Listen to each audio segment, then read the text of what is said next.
to put runners at first and third. Then George Foster belted a deep drive to left field for a 3-run home run and a New York Mets 4-0 lead. George was 4 for 5 in the ballgame last night and drove in 4 runs. Then after Strawberry had singled and Hubie Brooks was walked, Danny Heap doubled to left to drive in Strawberry, and it was 5-0 New York. Jose Cruz making a valiant attempt on the ball, but it went for an RBI double. That put runners at second and third. And then Junior Ortiz was up and singled to right to drive in both Brooks and Heap, and it was 7-0 New York, still in the third inning. George Foster added an RBI double in the 6th inning, and the final was 8-1 as Walt Terrell retired the first 10 in a row with defensive help from Jose Oquendo in the 2nd inning, first on this ball by Jerry Mumphrey, and then on a hard smash by Ray Knight. As Jose dove for it, got up and made the play. Tonight, the Mets go for 3 in a row with 19-year-old Dwight Gooden on the mound, making his Major League debut.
From the Astrodome in Houston, Texas, it's New York Mets baseball.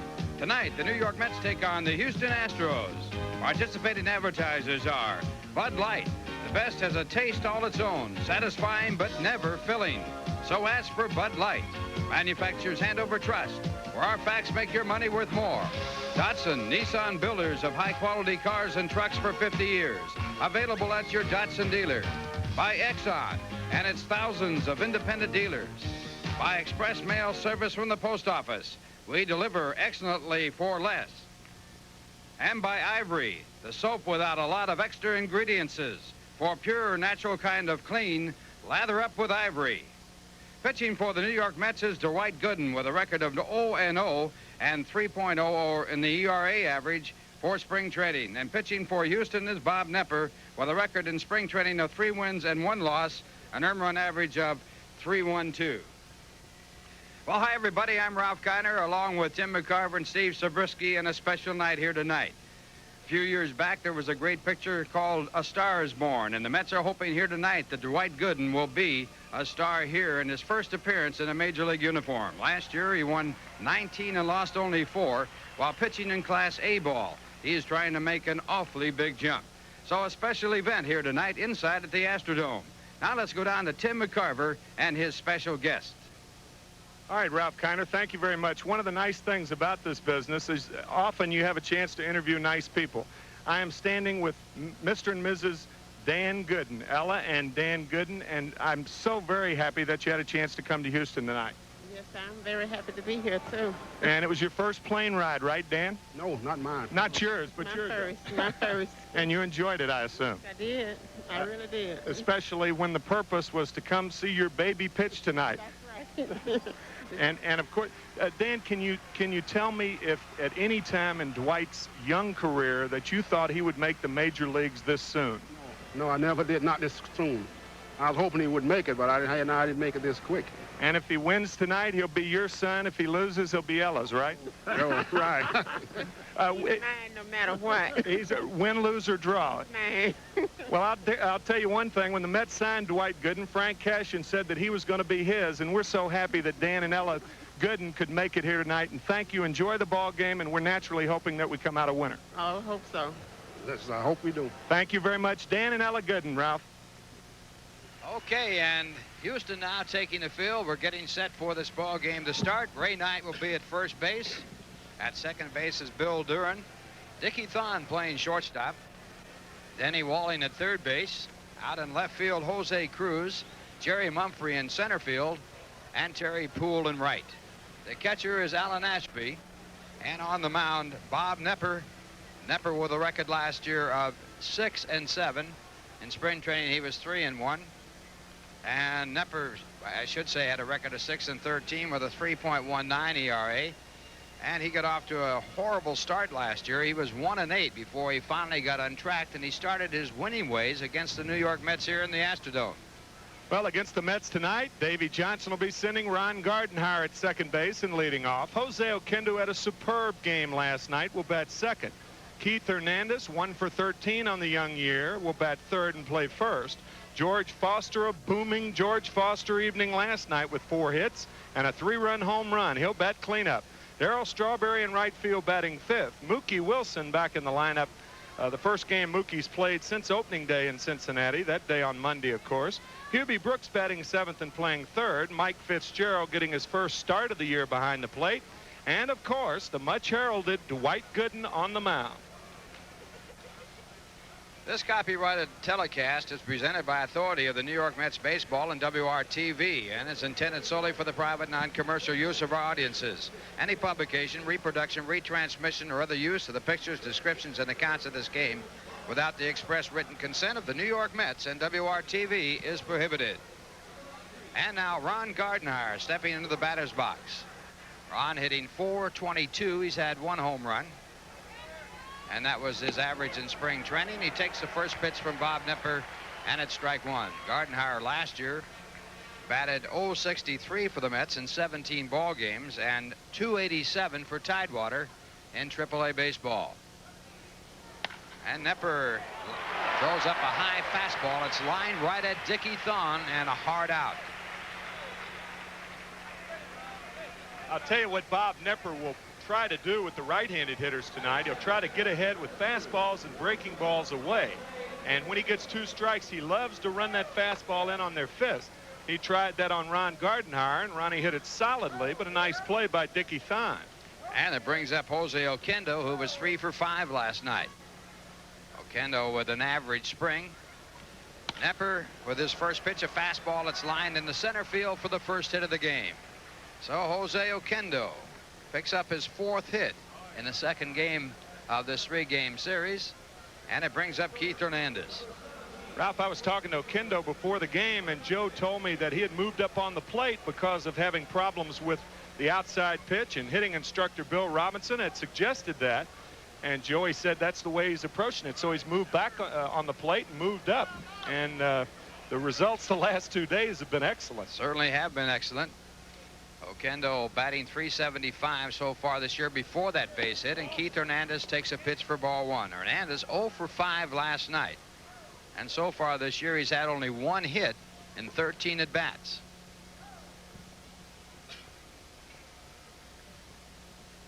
Oquendo, good speed, the runner at first base, as we get underway here in the Astrodome. Throw over to first base, Oquendo back. Outside, it's about 60 degrees. The wind blowing around 30 to 40 knots. But here inside, a perfect evening.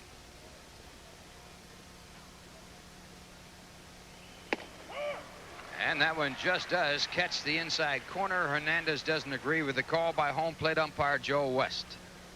On deck batter, George Foster.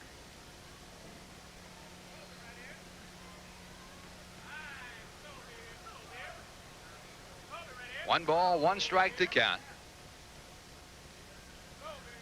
Oquendo running with the pitch, and the ball is fouled off. So Oquendo in motion. Last night the Mets executed 2 hit-and-run plays perfectly. Yeah, Jose Oquendo on the back end of it as the hitter last night. 2 line drives to right field with Wally Backman on first. And now, of course, the count 1-2, they won't be doing it again unless the count goes to 3-2. But it's a good time to do it, even though you have a left-hander against a left-hander.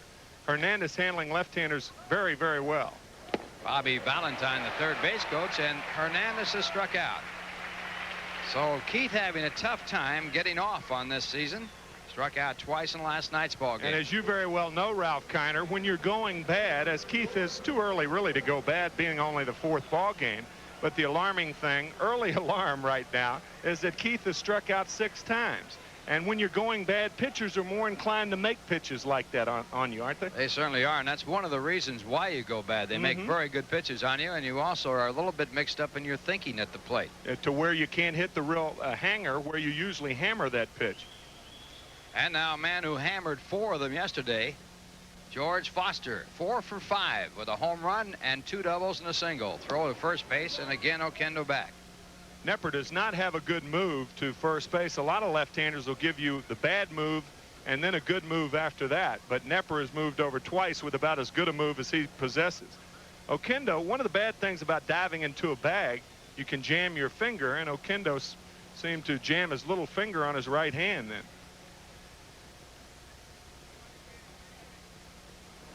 And Foster with a half swing, and it's a strike. Foster, if you'll notice, is using a white bat. For years and years, he used a bat that was black. He called it his Black Beauty. Last night, he switched to a white bat and went 4 for 5. The bat belonging to Keith Hernandez. One of the things about that bat, it is a lighter one than he had been using, and they've been trying to get him to go to a lighter bat for quite some time. Right, that's a white bat, right? Right. Much lighter. Much lighter. In color. The ball bounces away. Oquendo going for second base. And he's called out. The call by second base umpire Frank Pulley. It appeared that Oquendo had beaten the tag. Let's take a look. Guarantee it looked like he was coming up. But regardless of whether he was safe or out, give Alan Ashby a lot of credit. Looked like he was coming up. We'll see. You be the umpire. Safe? I don't believe it. He was safe. He was safe in my book, but not in the book of the umpire. So no runs, 1 hit, and no one left on base. Score at the end of 1/2 inning. The Mets nothing, and Houston coming up. Now here's a word from Bud Light. Well, the Mets have taken the field. It'll be Keith Hernandez at first base for the Mets. Keith, of course, the Golden Glove first baseman. At second base, Ron Gardenhire. At shortstop, Jose Oquendo. The third baseman, Hubie Brooks. Out in left field, George Foster. In center field, Mookie Wilson. And in right field, it is Darryl Strawberry. The catcher, Mike Fitzgerald. And on the mound, it is Dwight Gooden. The spring training record 0-0 with a 3 ERA.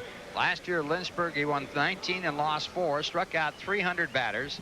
And he did pitch in the playoffs at Tidewater. He won 2 and lost 1. This Tidewater won the overall playoffs. Dwight Gooden's first major league lineup that he'll be opposed by Bill Doran, the second baseman, leading off, followed by Terry Poole, the right fielder. Dickie Thon hitting third, followed by Jose Cruz, the left fielder. Jerry Mumphrey, the center fielder, batting fifth. Ray Knight, the first baseman, hitting sixth, followed by Dennis Walling, Alan Ashby, and Bob Knepper. And the first pitch in his major league career by Dwight Gooden, a ball. Bill Doran in spring training batted .222 with no home runs and 1 RBI, 1 for 4 last night. Fine young second baseman for the Houston Astros. Batted .271 last year.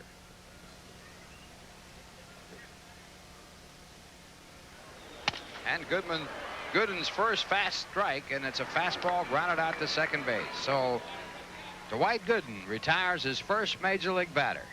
Yeah, there's no way. Bill Doran now is a second-year man, and there's no way, if I'm a left-handed hitter, that I can't see a strike off Dwight Gooden. I mean, it's his first major league start. He's got to be nervous. It's human. And for Houston for the hitters to go up there and hack at the second pitch without seeing a strike, I think is foolish. And a .268 hitter in spring training, Terry Poole, steps in. Poole 1 for 4 last night. Good hitter against the Mets. And the fastball for a strike. Poole hit .326 against the Mets throughout his career. So far this year, he's hitting .333. And again, the fastball and strike 2. Dwight Gooden, the 9th teenager to play for the New York Mets and the 3rd youngest pitcher the Mets have ever had.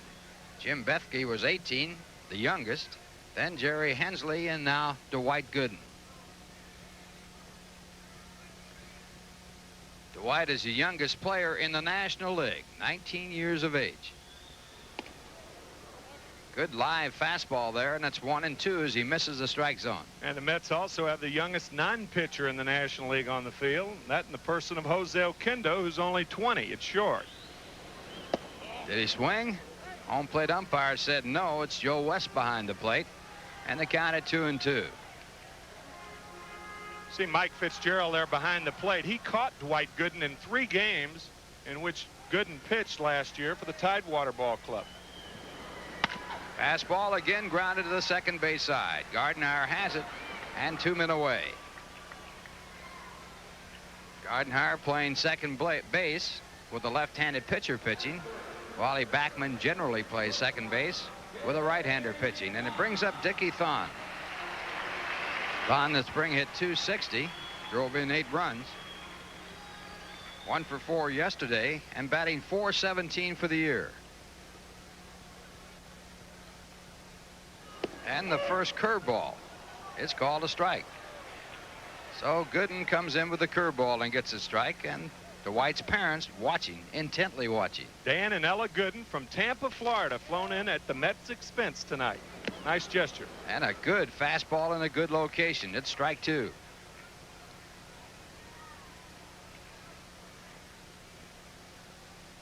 Talking to Dwight Gooden in the lobby of the hotel before the ball game, he did not appear nervous. Another curveball. This one misses. I saw him on the bench before the game, before he went down to stretch, and hey, he's a little scary along those lines. He doesn't appear to get that nervous too often. Fastball struck him out. So Dwight Gooden gets his first major league strikeout. He had 300 of them last year at Lynchburg. It's a 1-2-3 inning, and the score at the end of 1. The Mets nothing and Houston nothing. Now here's a word from Manufacturers Handover. No score. We're going to the top of the second, and George Foster the leadoff. If you recall, he was at the plate when Oquendo was called out attempting to move on down to second base, and a pitch that got away from the catcher. So a new count for George Foster, and he pulls the ball foul for strike 1.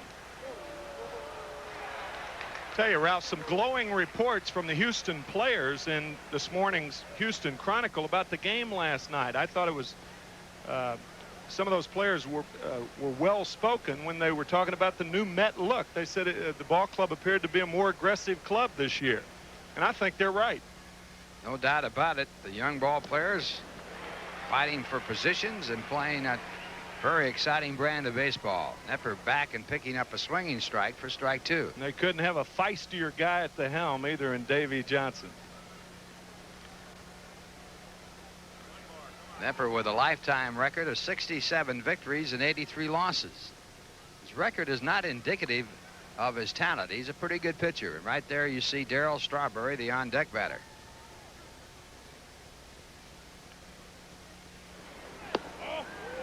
Misses with a breaking ball, and the count 1-2. That's that slider he was working on last year. He added to that when he got off to that horrendous start that you mentioned earlier, 1-8 by June 1st.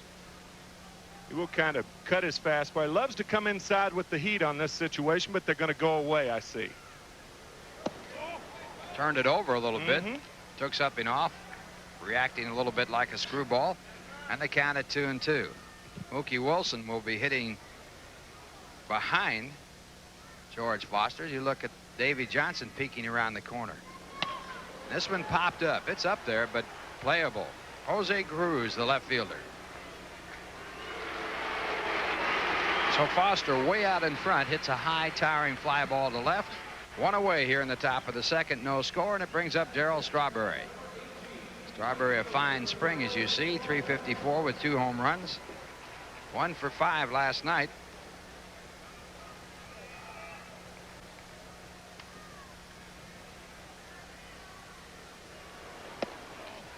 And the first pitch of ball. Strawberry hitting .250 so far this year with 1 home run. He got that home run his first time up in this 1984 season. This one hit deep to center field, but high going back to center fielder Mumphrey. It might be gone. It is gone. Goodbye. Darryl Strawberry with a towering home run over the 406 mark. That is some power. I'll tell you one thing, Ralph Kiner. I don't think I've seen 3 balls hit over the center field fence in this ballpark. A fastball on the outside part of the plate allowed Strawberry to extend those arms. Watch this power. Boom.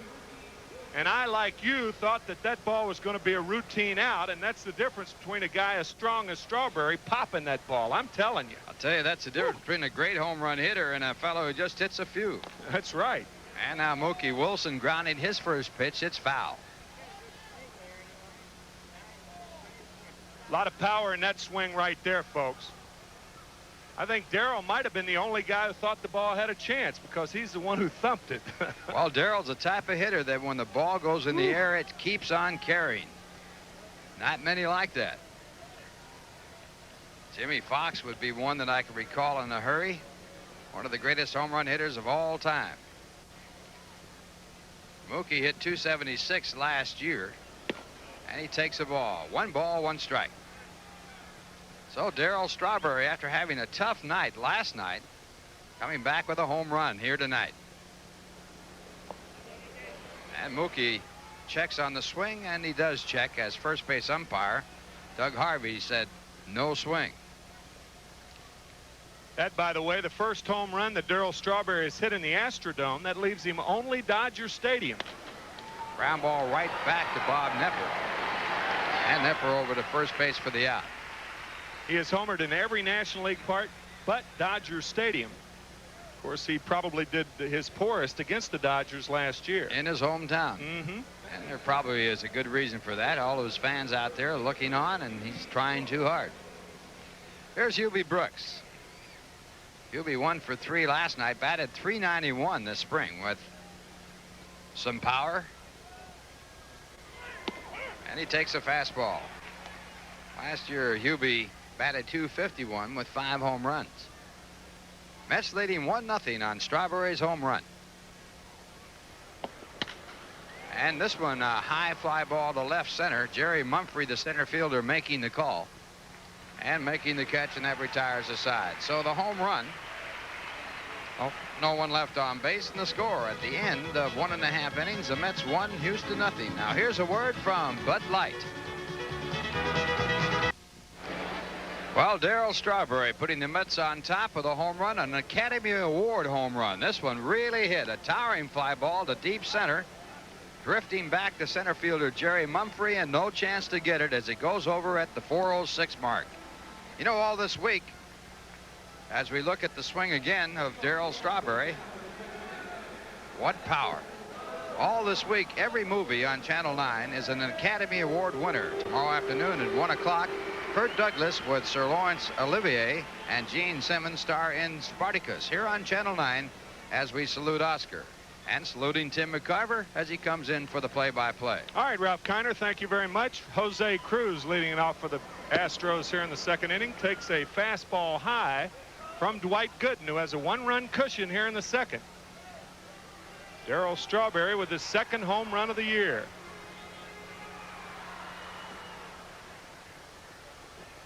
What's the old cliche? No park's too big for Strawberry, even Yellowstone.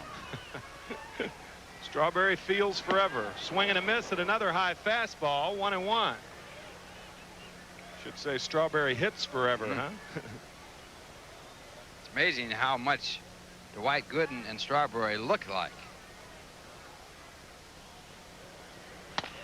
Tap to the left side. Oquendo in. High throw, but he got him. Oquendo not in a position to make a strong throw, just in time to get Cruz. You caught our opening. You saw 2 great plays by Oquendo in last night's ball game. This play a little bit difficult because he didn't get into throwing position on the bounce, but he got it over there in time. And Jose Cruz, who does get down the line in a hurry, is out. Jose Oquendo. Another guy who gets down the line in a hurry, Jerry Mumphrey, hitting from the left side, normally a switch hitter. Fastball is high. These guys are up there ready to swing at the first pitch, and I don't understand that, Ralph Kiner. They realize that young Dwight Gooden in his first major league start got to be a bit nervous out there. Boy. Good curveball there, 1-1. Right off the table. 19 years of age. Gooden features a fastball and various types of breaking ball, primarily a good downer. Fastball by Mumphrey, 1-2. Well, after throwing that good curveball and then coming back with a fastball, Mumphrey way behind the pitch. When you see that good curveball and they can get it over, you have to wait a little longer, and it makes that fastball that much harder to hit. Another curveball tapped foul. Yeah, especially if you throw that breaking ball over behind in the count. You don't see a lot of young pitchers with the poise and the confidence enough to do it. But Davy Johnson, of course, you got to be a talent. You can be well poised. There are a lot of clerks that have poise. But you got to have talent to pitch number one. But Davy certainly loves the poise and confidence of young Dwight Gooden from Tampa, Florida.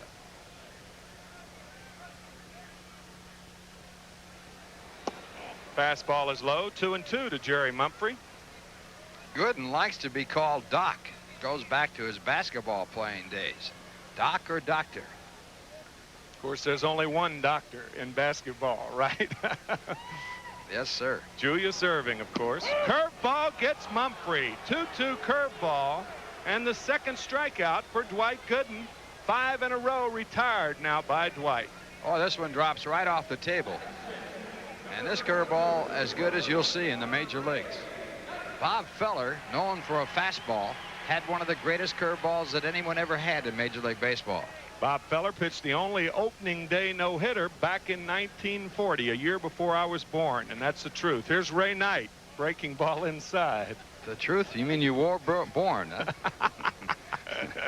And not hatched. Not hatched. 1-0 to Ray Knight, batting .273 on the young season. Good fastball. Speaking of no-hitters, a no-hitter pitched today. It tied the earliest date for a no-hitter ever pitched. Ken Force did it for Houston here back a few years back on April 7th. Fastball ripped foul into the Astro right in front of their dugout. It's 1-2 to Ray Knight. Of course, you're speaking chronologically, of course, yes. Not the earliest time during a season, as Bob Feller holds that. Bob Feller is the only man to pitch a no-hitter on opening day, but It was later in the month. Jack Morris, the man that did it for Detroit against the White Sox. Swing and a miss. He gets Ray Knight. Third strikeout for Dwight Gooden as he has retired 6 straight Astros. And the Mets lead 1-0 after 2. And the fastball this time in a good spot, and it's right on by Ray Knight. He was behind it. A speedy fastball. Now a word from a speedy Dotson.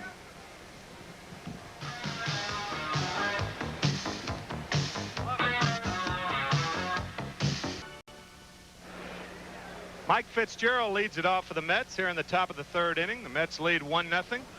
Fastball from Bob Knepper misses outside. 1-0 to Fitzgerald in his first at-bat in the '84 season. His first at-bat in the major leagues, he hit a home run. And against the Phillies and Charlie Hudson last year at the Vet in Philadelphia. Fastball is outside. 2-0. There you see the 2 stars of the Mets. They certainly look alike. Certainly had a lot to say about this game so far. Gooden has retired 6 in a row, and Strawberry with his home run knocking in the only run. Base hit up the middle for Fitzgerald. So Mike Fitzgerald on there. Mike did not have a good spring as far as his hitting was concerned.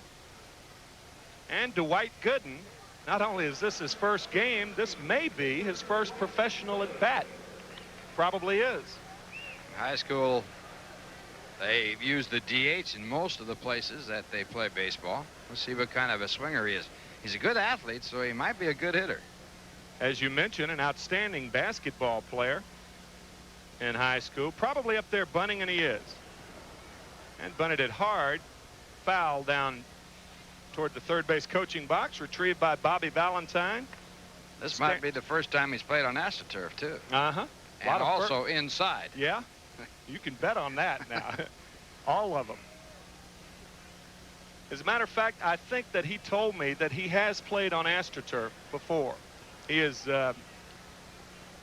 played on it in the minor leagues. I think one of his in the league in which his team last year, the Lynchburg Mets, were in. I think one park had AstroTurf in it.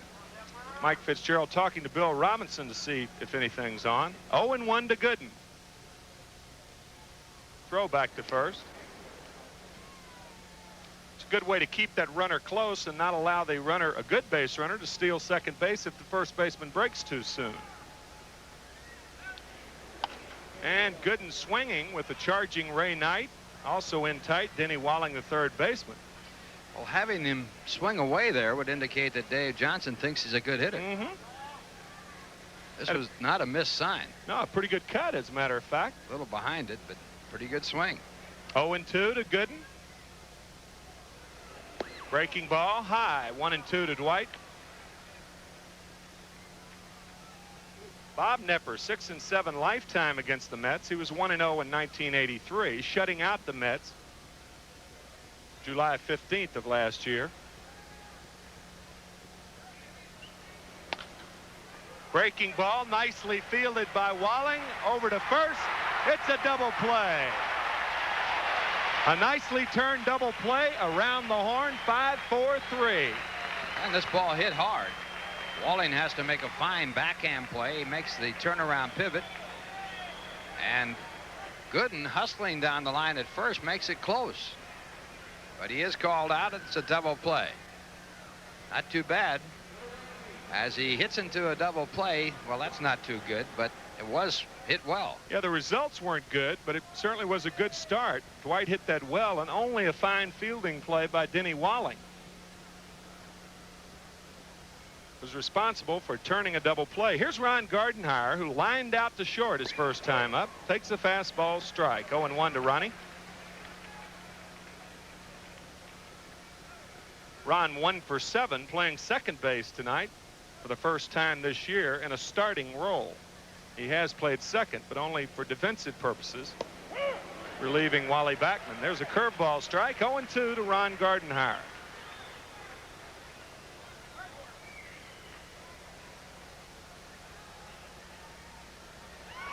Breaking ball just misses outside. The umpires, by the way, Joe West behind the plate, Doug Harvey at first base, Frank Pulley, Easton's own Frank Pulley at second base, and Jerry Crawford at third.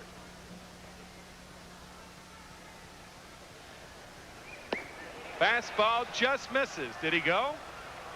No, says first base umpire Doug Harvey. And the count's 2-2 to Ron Gardenhire.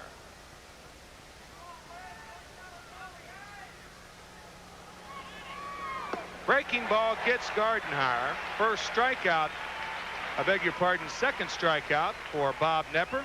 And the Mets are down without a run in the third inning. They did have one hit and stranded none. After 2.5, it's the Mets 1 and the Astros nothing.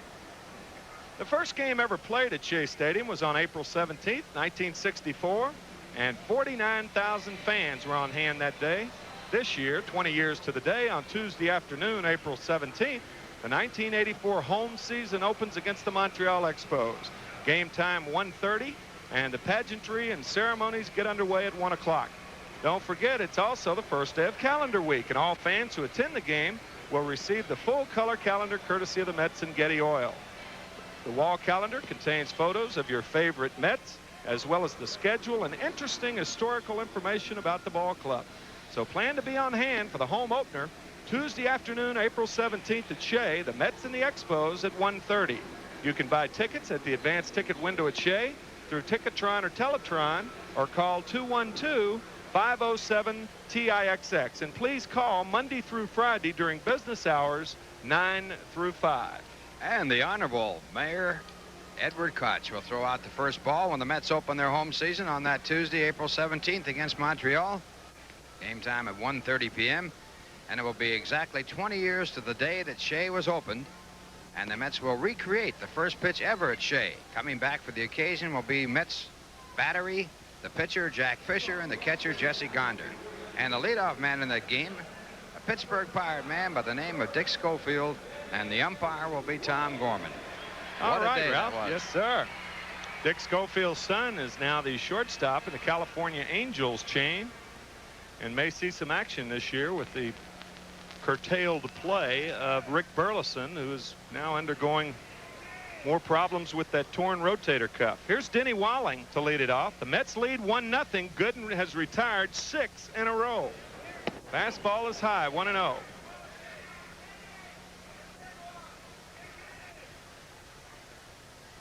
Denny Walling betting .222. He's 2 for 9 in the young season. Fouls back a fastball. 1-1 to Denny Walling. On deck, the fine catcher of the Astros, Alan Ashby. Walling signed as a free agent for the Houston Astros. Like he took something off of that pitch. 2-1 to Denny Walling. During the spring, Gooden had some trouble with the fingernail on his pitching hand. Another fastball. Did he go? No, sir. 3-1 to Walling. Yeah, he tore that skin away from the nail on his right forefinger. That caused him to be lifted from the game, but that appears to be healed right now, of course. Well, he walks him. So the first base runner of the ball game, and the first walk allowed by Dwight Gooden. And the batter's going to be Alan Ashby, the fine catcher of the Astros. Batted only .229 in an injury-plagued year last year, but he did bounce back to hit .356 this spring, as you saw on our screen there. He's got a lifetime average against the Mets at .305. Walling not a threat to run at first base. Fastball is low to Alan Ashby. Ashby had 8 home runs last year. His high, career high, was 12 2 years ago. A dramatic home run against the Dodgers back in '81. Throw to first base. Walling's back. That was, of course, the strike season, and those were the divisional playoffs. The Dodgers won those, of course. Breaking ball outside. 2-0 to Alan Ashby. So Dwight Gooden, after retiring the first 6 in a row, having a bit of a problem with his control here. 19 years old, November 16th. Fastball, foul ball. 2-1 to Alan Ashby. Youngest pitcher to ever pitch in the major leagues was Joe Nuxhall, who was 15 years of age. He had 1 start during the war. That was WW2, and then went down to the minor leagues. Wasn't WW1, huh? No. Nuxie, now a radio broadcaster, along with Marty Brenneman. We just left Joe Nuxhall, the old left-hander, in Cincinnati. Swing and a miss. 2-2 to Alan Ashby. And Ashby helped him out there. That ball definitely out of the strike zone. It's up too high for a strike, but the volume of the ball just too much for Ashby on that pitch. Yeah, you don't have much of a chance to think about it. Hitting is an extraordinarily difficult art. You do it 3 out of 10 times successfully, then you're a good one. There goes Walling, breaking ball, and Walling has himself a stolen base. Breaking ball was outside to run the count to 3-2, but Denny Walling, a nifty piece of base running. This could have been a strike. I don't know if it was outside. It might have been, but the throw on down by Fitzgerald, the catcher, way high and offline and not in time. So Walling gets a stolen base. So much for that. He wasn't a threat to run. I guess everybody's a threat, just like everybody's dangerous with a bat in their hands. And Ashby fouls it back, still 3-2. I did say that. That's right. Just want to keep everything up above board. That is correct. Bob Knepper, the on-deck batter, and he is a good hitting pitcher. 3-2 to Ashby. Nobody out. The Mets up by a run on a home run by Darryl Strawberry. Line drive, base hit, left field. Hubie Brooks jumped for the ball but couldn't come up with it. And Walling, because he had to hold up to see whether the ball was caught or not, only could go to third. So the Astros have runners at first, third, nobody out. Well, Gooden makes a good pitch right here. He jams the batter, but it's sliced just over the head of the third baseman. They all count, and they all look like line drives in the newspaper the next day. So the first hit given up by Gooden, and now Houston with runners at first and third with a pitcher coming up. Still nobody out. Keith Hernandez going in to talk to Gooden, reminding him just to worry about the out. Don't worry about the runner at the plate. Could be a bunting situation, but I highly disagree with it if it is.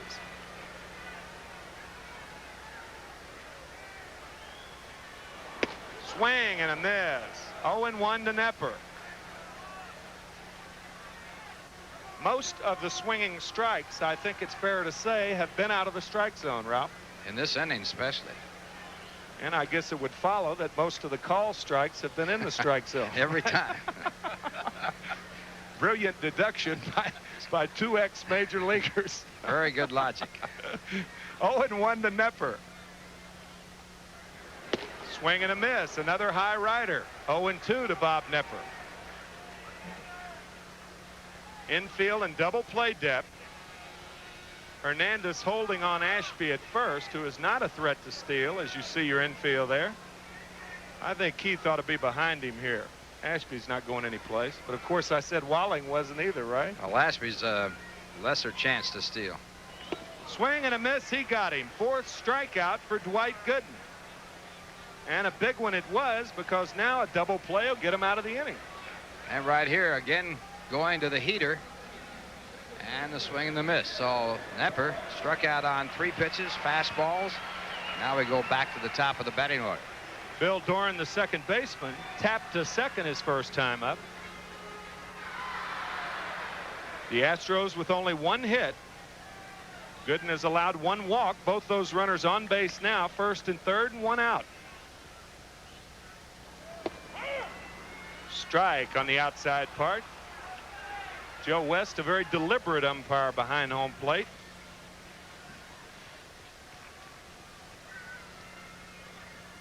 Doran is very, very tough to double. He runs extremely well, especially from the left side.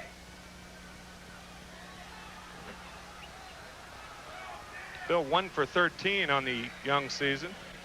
That a hit against the Mets in last night's game, a game in which the Mets won 8-1. And a bunt attempt. It looked like somebody missed a squeeze on that one. Well, somebody either missed a squeeze, because you wouldn't be putting on a safety squeeze in this spot. I don't believe. I don't think I've seen the safety squeeze used since 1943 when I was 2.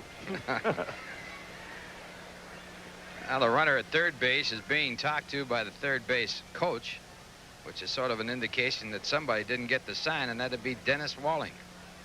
And the third base coach, Dennis Menke. Don Leppert, the first base coach for the Astros. 0-2 to Doran. Ooh, good pitch. He fought it off and stayed alive.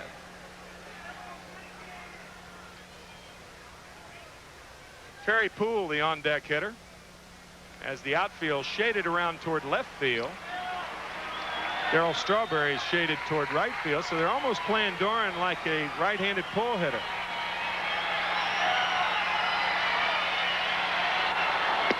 Swing and a miss. He got him. Oh, what 2 strikeouts they were. First the pitcher, Bob Knepper, and now Doran, the second baseman. And he gets him with a fastball, a high fastball in a perfect spot, and Doran just tied up on the ball. He just did not have a chance. That is the high rider, my friend. I'll tell you. 5th strikeout for Dwight Gooden, and now, for all intents and purposes, it'll take a base hit to score Denny Walling from third. No fly ball or infield out or something of that nature. Fastball is inside to Terry Poole, who also tapped to second his first time up. 5 strikeouts for Dwight Gooden, and we're only in the third. Well, last year he struck out 300 batters in 191 innings. That at Lynchburg, the Class A affiliate of the Mets, he only gave up 121 hits and only walked 112. Check swing, foul ball, 1-1 to Poole. Walling at third base. Ashby at first. 1-0 Mets. We're in the bottom of the third at the Astrodome in Houston, Texas.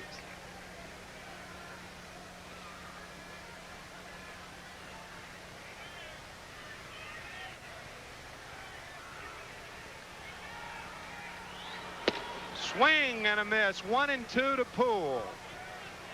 The interesting thing about this Houston club is they're a tough club to strike out. That is very true. They have a lot of contact hitters and hitters that don't try to hit the ball out of the ballpark. They are the type of hitters that like to bounce the ball. 1 through 8.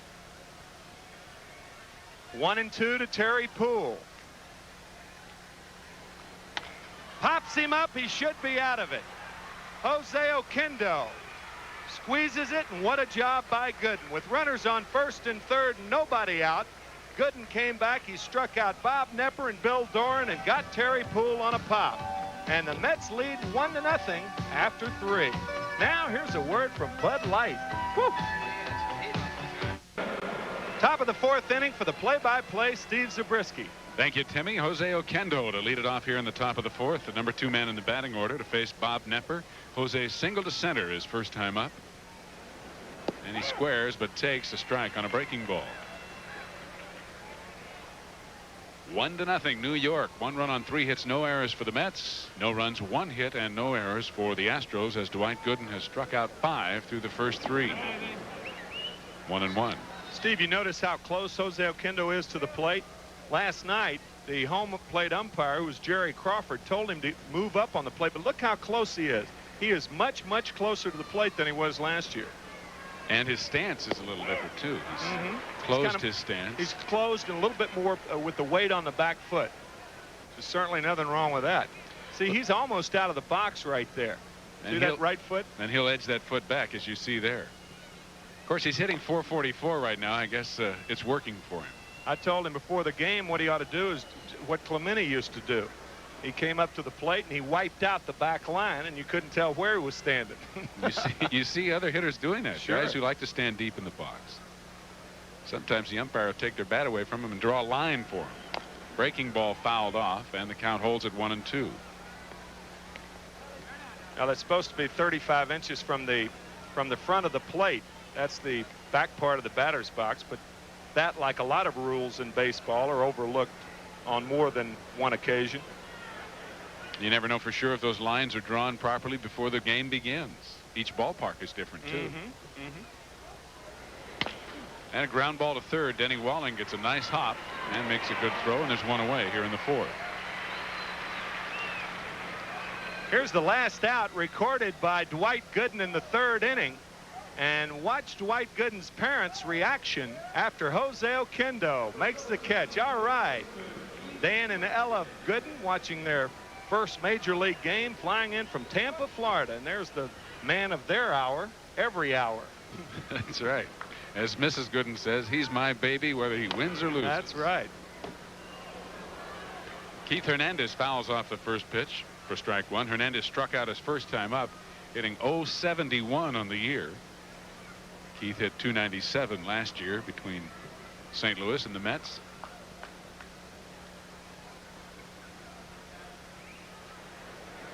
The fastball grounded foul, and it's 0-2. Mrs. Gooden tickled me during our interview before the game. She told me that it was her first airplane flight, and I remember my parents' first flight was to New York City for the '64 series, a series in which I participated. So see their baby play. Not baby, honey. Your mother may feel differently. A line drive to center field for Hernandez, and Keith picks up only his 2nd hit of this young season. So with 1 out, Hernandez at first base, and George Foster, the man of the night last night, will be the hitter. Bob Knepper went back to the well for another cup of water. That little break it ball on the outside that he got Hernandez with the last time, and Keith was looking for it even with 2 strikes, and he ripped it back up the middle. Good piece of hitting by Hernandez. And that's what good hitters will do. Yes, sir. They will not get beaten twice. On the outside corner to Foster for strike 1. George hitting .357. He flied out to left field his first time up. Throw to first, but Hernandez had a short lead.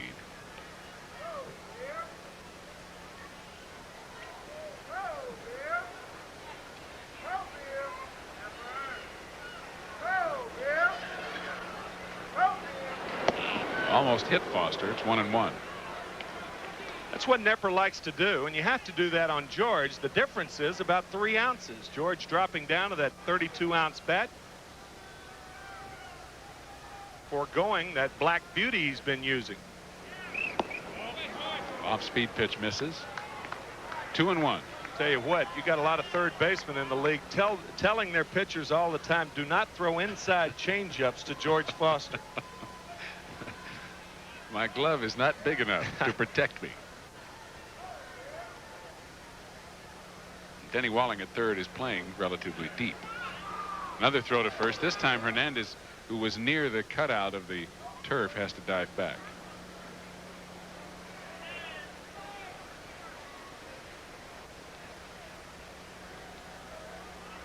Now Hernandez with 1 foot on the turf, and the pitch is outside. It's 3-1 to Foster.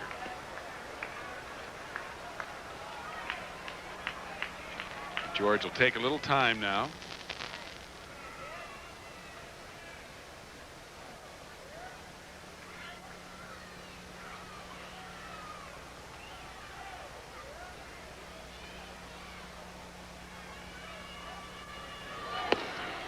And a good pitch and a good cut, but no contact. It's 3-2.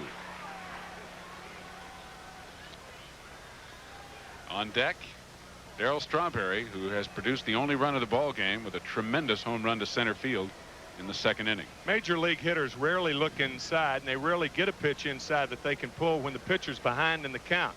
Saw that 3-1 fastball outside. Looks like they're going to come inside this time. And Foster fouls it straight back. The count holds at 3-2. In the post-game interview last night, George was telling you that you can't, as you have often said on the air, you can't protect both. You've got to either be looking away and adjust inside, which is easier to do than looking inside and trying to adjust away. Yeah, and as George said, it's easier said than done. You cannot adjust away when you're looking inside, but you can fight it off looking outside. And he hits it the other way, deep to right field. Poole is going back on the track. He won't get it. It's off the wall. Hernandez held up at second for a moment, goes to third, and Foster's in with a double. He had a pair of doubles last night, his 3rd double in 2 ball games, and the Mets have runners at 2nd and 3rd with 1 out. I'll tell you what, you call that by inference then, that fastball away that George Foster popped. Now check the last time Darryl Strawberry was up, a fastball away, and he gets under it. What appeared to be a routine out, not a routine out, but a deep out, is Darryl Strawberry's 2nd home run of the year. It's going to be interesting to see if they pitch to him here, even though it's lefty against lefty. That's a good point. First base is open, only 1 out. Strawberry has proven that he can hit left-handed pitching. 4 home runs off left-handers last year. So now a total of 5. And they are going to pitch to him. And it's inside. I would imagine that they will pitch to him very carefully, however. Well, it's an interesting situation because you got Mookie on deck who strikes out a lot, but if he makes contact, he doesn't get doubled up a lot. So we'll see. Another breaking ball. This one's in there, and it's 1-1. Infield playing in all the way around. That's kind of interesting also, because a ball that gets through there with them playing in, 2-run score, not 1. We're only in the 4th inning. And a ground ball to second. Hernandez is not coming home, and the throw goes to first, and there are 2 away. I don't agree with that. I don't either. I say you send the runner anytime you have in a tie ball game, anytime you're ahead, anytime unless you're 2 runs down. Runners at 2nd and 3rd, you send the runner from 3rd base, because the very worst that can happen is you end up with runners at 1st and 3rd and 2 out, which would have been the case there. So they nail Hernandez at home.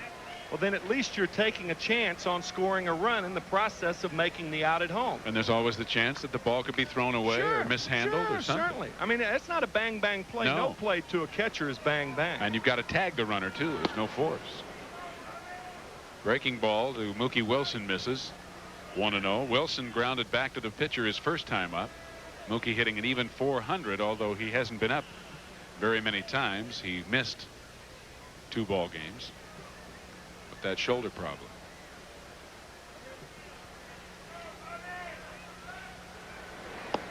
Swing and a miss. 1-1. Some people will say, well, you've taken a runner out of scoring position, but what you've done in the process of doing that is not, especially with Darryl Strawberry hitting, because Heaton steals second. But what you've done, you've taken a chance on scoring a run, and a run that's not a routine play. And a called strike and a beauty from Knepper. And it's 1-2. If you're 2 runs down and you send the runner from third, then you end up with a runner at first and third and 2 out, but not a runner in scoring position. So you do it with runners at second and third and anything less than 1 run down. That's the way I play it. I would agree, and it kind of goes against the aggressive baseball Davy Johnson has been playing for him not to send the runner. But as we have said many times up here, there are many ways to play it. That's why it's a great game to talk about. There's Davy, Frank Howard. 1-2 still the count on Mookie. 2 out with runners at second and third. And a hard shot, base hit inside the line, fair ball. 2 runs will score. Mookie heading for second as Hernandez comes home. Foster scores, and Wilson has a stand-up double, and the Mets lead it 3-0. And that's exactly what Davey will tell me when I talk to him about it tomorrow. How do we make out?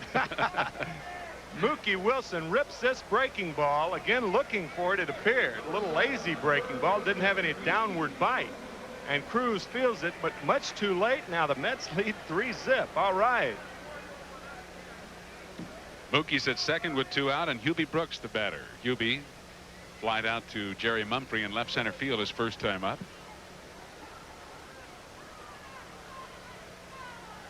Batting .250 on the year. And another shot, this one handled by Walling. And the inning is over, but the Mets pick up 2 runs on 3 hits. No errors and 1 man left on base. In the middle of the 4th inning from the Astrodome, it's the Mets 3 and Houston nothing. Now here's a word from Manufacturers Hanover. Well, fans, we want to remind you as you look at Darryl Strawberry that Strawberry Sunday will take place on the first Sunday of the season at home, April 29th, when the Mets meet the Phillies at 1:30 in the afternoon. All fans will receive a free Strawberry Sunday in a salute to Darryl Strawberry, the 1983 National League Rookie of the Year. So come on out to Shea for Strawberry Sunday. And if you like, we'll give you all the Goodens on it. Yeah, we were kidding around before the game, wondering if we could say Dwight's a Gooden. You can say anything you want if he keeps pitching like he has been. That'll play in Tennessee. That's right. Got that right. There's Dickie Thon, who struck out his first time up, 1 of 5. Gooden has recorded as the Astros bat here in the bottom of the 4th inning, and that breaking ball almost nipped Dickie Thon. Gooden has allowed 1 hit through the first 3 innings of work. He's struck out those 5 and walked 1. Another curveball drops right in there, and it's 1-1. That's the 3rd time tonight he's thrown the breaking ball after missing with the breaking ball the first pitch. You love to see that. 19 years old, and he has the confidence throwing the breaking ball over with a 95-mile-an-hour fastball. And there was the fastball that missed outside. It's 2-1. Tell you, hate to be too hyped about any player, but this young man, like Strawberry last year, is easy to get excited about. Ground ball to second base. Gardenhire gobbles it up. 1 away here in the 4th. Well, you know, they both, not only do they look alike, but they both have a similar attitude about themselves, whether they're on the field or not. They're under tough. Control. They're competitors. They are within themselves. They know what they're about, and they have a great deal of poise and confidence, which is a trite and overused phrase, but they do for young men. Jose Cruz now looks at a ball low. Cruz grounded to short his first time up. I think you got to have a little meanness in you too, and both of them are tough inside. They're tough young men. That's right. I hate the term kids because they're not kids. No. You have to be a man to be out there. You got that right.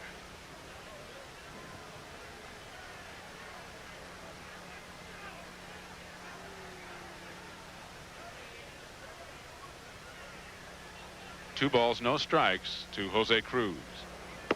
And 3-0.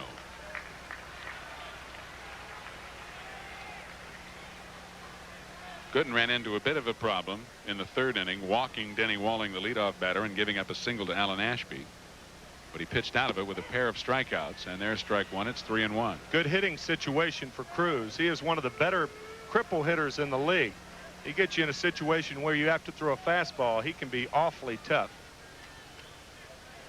And there's the fastball popped up and drifting out of play down the left field line. It's 3-2. And that gives you an idea how hard Gooden is throwing. When a guy like Jose Cruz, who, as we've said, is a good cripple hitter, if he can't get around on a fastball when he's looking for it, well, that gives you an idea the ball's getting up there pretty pert. I'll tell you, from this center field shot, you really can't appreciate how hard he throws. Ground ball. Gooden flags it down with a nice play. 2 away. The reason for that, of course, is the ball is moving away from you as you look at it. Yeah, on television, baseball is such an easy game to play, isn't it? Even when you're sitting up here, yeah, it looks easy. Yeah, it really does. That monitor really slows things down, it appears, but it is an awfully difficult game to play, as everyone realistically knows. Jerry Mumphrey looked at a called third strike his first time up, and he takes the ball. Mumphrey hit .262 with the Yankees last year and came over here to Houston and hit .336 as an Astro last year. Right now he's hitting an even .300.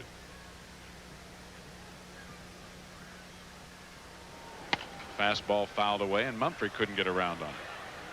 Don't get around much anymore. Oh, I love it. It is a great song. Don't hurt it though. Maybe I should say it. Is that what you're saying? Our director Bill Webb takes exception. 1 ball, 2 strikes on Mumphrey. 2 out, nobody on here in the bottom of the 4th inning with the Mets leading 3-0.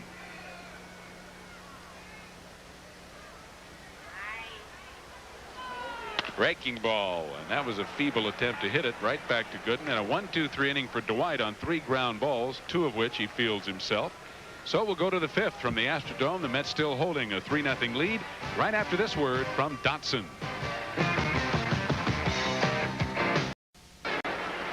Tomorrow night at 7 o'clock, we'll be right back at you here on WOR TV as Mike Torres, the opening day starter in Cincinnati, will go against Joe Niekro.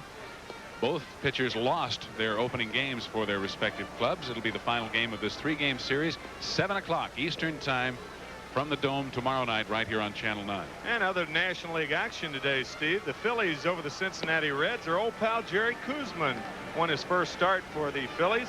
They won 9-1. Frank Pastore, the loser. Pittsburgh over L.A. A disgruntled John Candelaria, the winner, beating the Dodgers 3-0. Alejandro Pena, the loser. St. Louis at San Francisco. The Cardinals firmly thrashed by the Giants, their first win of the year. The loser, Robinson for the Cardinals. Or I beg your pardon, the winner, Robinson. And the loser, Dave LaPointe. And Montreal over Atlanta, 2-1. That game in the bottom of the 6th now. Palmer relieved by James. Pete Falcone for the Braves. And here's Mike Fitzgerald to lead it off for the Mets here in the top of the 5th inning. And Bob Knepper throws a breaking ball low and inside for ball 1. Fitzgerald single to center his first time up.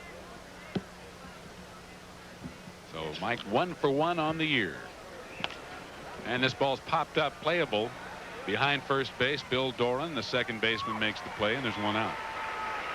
In the American League today, 13-4, the Minnesota Twins over the winless Baltimore Orioles. And Detroit, of course, as Ralph mentioned earlier, a no-hitter thrown by Jack Morris as they beat the White Sox 4-0. And that's the record of the Tigers, 4-0. New York losing to Texas in a rain delay game, 8-5. Boston 3-0 over Oakland. Kansas City will host Cleveland later, as will California host Toronto. Now you're up to date. And Dwight Gooden, for his second major league at bat, takes a called strike. And a ground ball nubbed toward third. Denny Walling up with it. Gooden runs well, but Walling throws him out, and there are 2 away. Walling, of course, playing third base in place of Phil Garner, who is still bothered by that upper respiratory infection. Garner's in uniform and has been working out, but they're going to ease him back to duty, and probably the first appearance might be as a pinch hitter before he actually starts in the lineup. Ron Gardenhire, like all leadoff hitters, taking his time to allow Gooden to get back in the dugout and sit down for a minute, especially with 2 out. Gardenhire is lined to short and struck out swinging. And that's outside, ball one.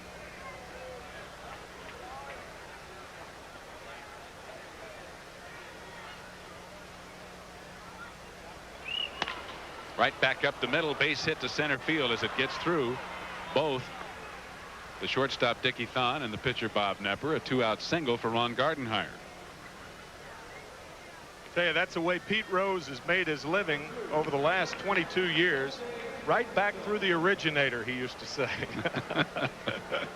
And that went back right between the wickets of Knepper and Ron Gardenhire on first base. Pete Rose, by the way, will be with those Expos when the Mets host them April 17th, Tuesday. Yep, 3-game series. A brief homestand. The Mets go back on the road after that, so be there. Pop fly to center field by Jose Oquendo. Mumphrey drifting in, and the inning is over. A hit and no runs, but the Mets still lead the Astros in the middle of the 5th inning, 3-0. Back at the Dome after this word from Exxon. As we go to the bottom of the 5th inning, we want to remind you of a Channel 9 special presentation. Brooke Shields and Lee Majors host Your Choice for the Film Awards, the People's Choice for this year's Academy Awards, tomorrow afternoon at 5 o'clock, right here on Channel 9. And we're in the bottom of the 5th inning. The Mets have a 3-0 lead. Dwight Gooden, in his first major league start, has allowed 1 hit. That an opposite field jam job by Alan Ashby back in the 3rd inning. He has walked 1. He has struck out 5. The walk and the base hit, the only Astros to get on base. The defense has played flawlessly behind him. And the batter, Ray Knight. Ray, a strikeout victim back in the 2nd inning. Ray batting .250 on the year. 4 for 16.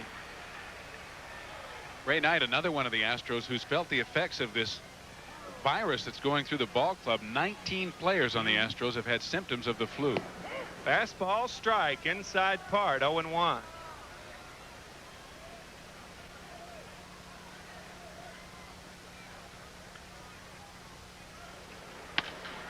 Fastball ripped to center. Wilson back. On his mule, he makes the catch, and there's 1 away. Yeah, as you stated earlier. Well, we'll look at it again. Ray Knight gets a hold of this ball, but again, a testament to how hard the ball Strawberry hit was. The ball just doesn't carry here, and Mookie Wilson, who was playing a rather shallow center field, went back with plenty of room to spare to make the catch. I was going to say, Steve, the one most affected by that virus, as you said earlier, Phil Garner, the 3rd baseman, and he may be back in action tomorrow, but they may give him another 2 days off, as the Astros do have an off day on Monday. Here's Denny Walling. He walked and stole a base in the 3rd. Breaking ball, strike. 0-1 to Denny Walling.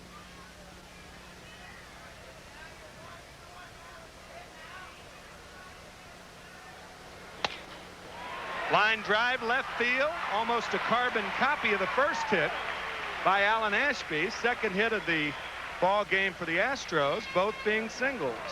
Well, they're still not getting around on Gooden's fastball, but here, at least this time, Walling got the fat part of the bat on it as opposed to Ashby's jam job, but he still has to hit it the other way, a looping single to left. Only the 2nd hit off Dwight. And Mike Lacoste, the big right-hander who was in last night's game, is warming. And should Alan Ashby get on there, I would imagine Bob Knepper will be lifted for a pinch hitter. Ashby batting .273. Breaking ball, check swing. Yes, he went around. 0-1. I think it's fair to say that Gooden has made his point, regardless of what happens here on out. It's so very vital to get that first toe hole in the National League, or any league, either the National or the American. Breaking ball, strike, 0-2. And what a beauty. What command he has of that curveball. And you know, Tim, the reason for that, saying getting that toe hold and getting off to a good start, really points up how much the mental aspects of this game come into play. Dwight Gooden obviously has the physical skills, but to get off to a good start does a great deal for his psyche. Fastball foul back. As Yogi Berra used to say, 90% of hitting is half mental.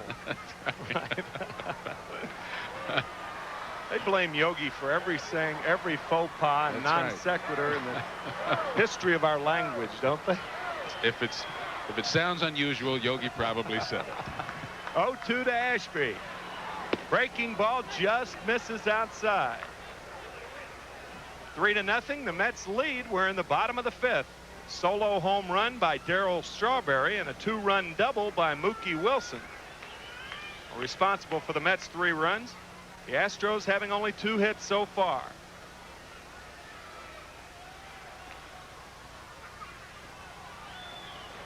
Fastball misses inside, 2-2. As we said earlier, look at Harry Spillman, who may be the hitter in case Alan Ashby gets on.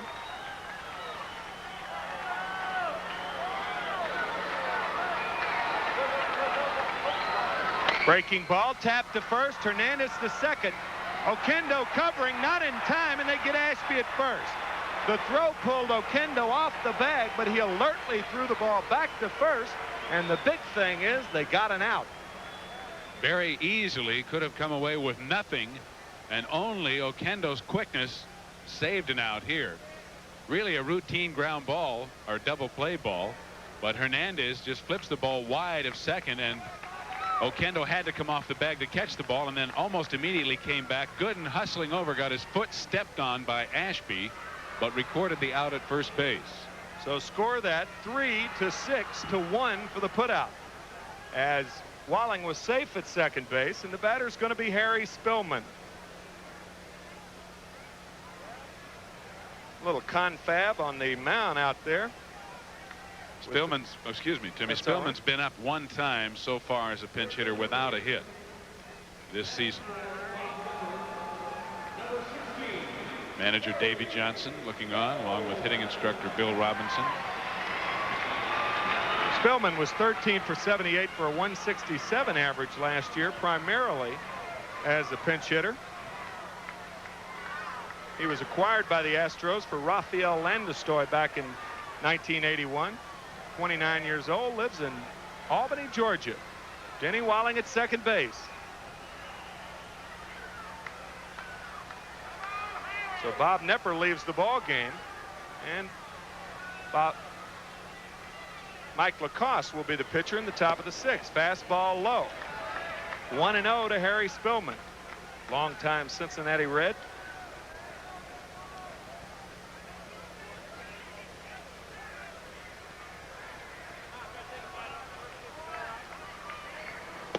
Fastball is high, 2-0. That's why when you go out and you're facing a new hitter, just go out with a guy like Gooden and say, throw the ball right over the plate.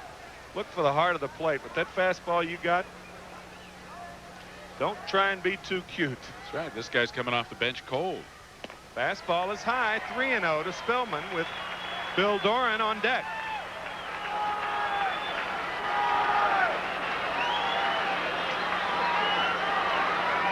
Tough enough to gauge that fastball when you've seen it a couple of times, much less coming up there ice cold. 3-0 to Spillman.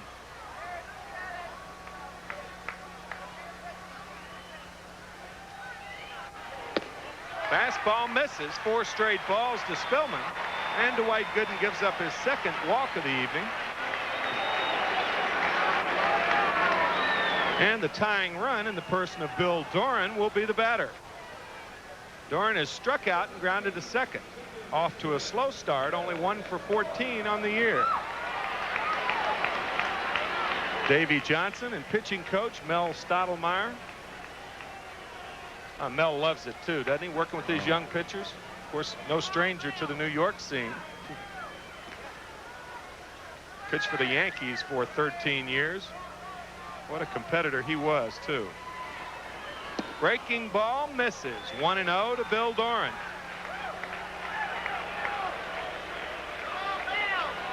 Astros have runners at first and second. There are 2 out, but the Mets have the lead 3-0. We're in the bottom of the 5th.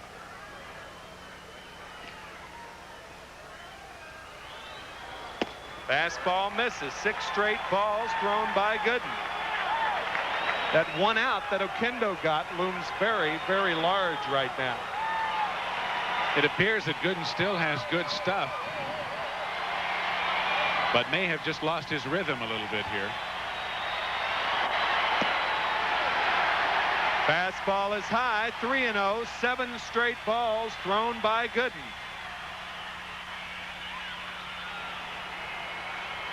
The dugout is bustling, the Met dugout that is, and it looks like there's going to be some activity.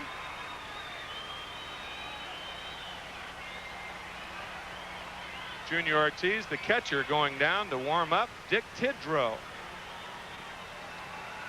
There's Dick. 3-0 to Bill Doran.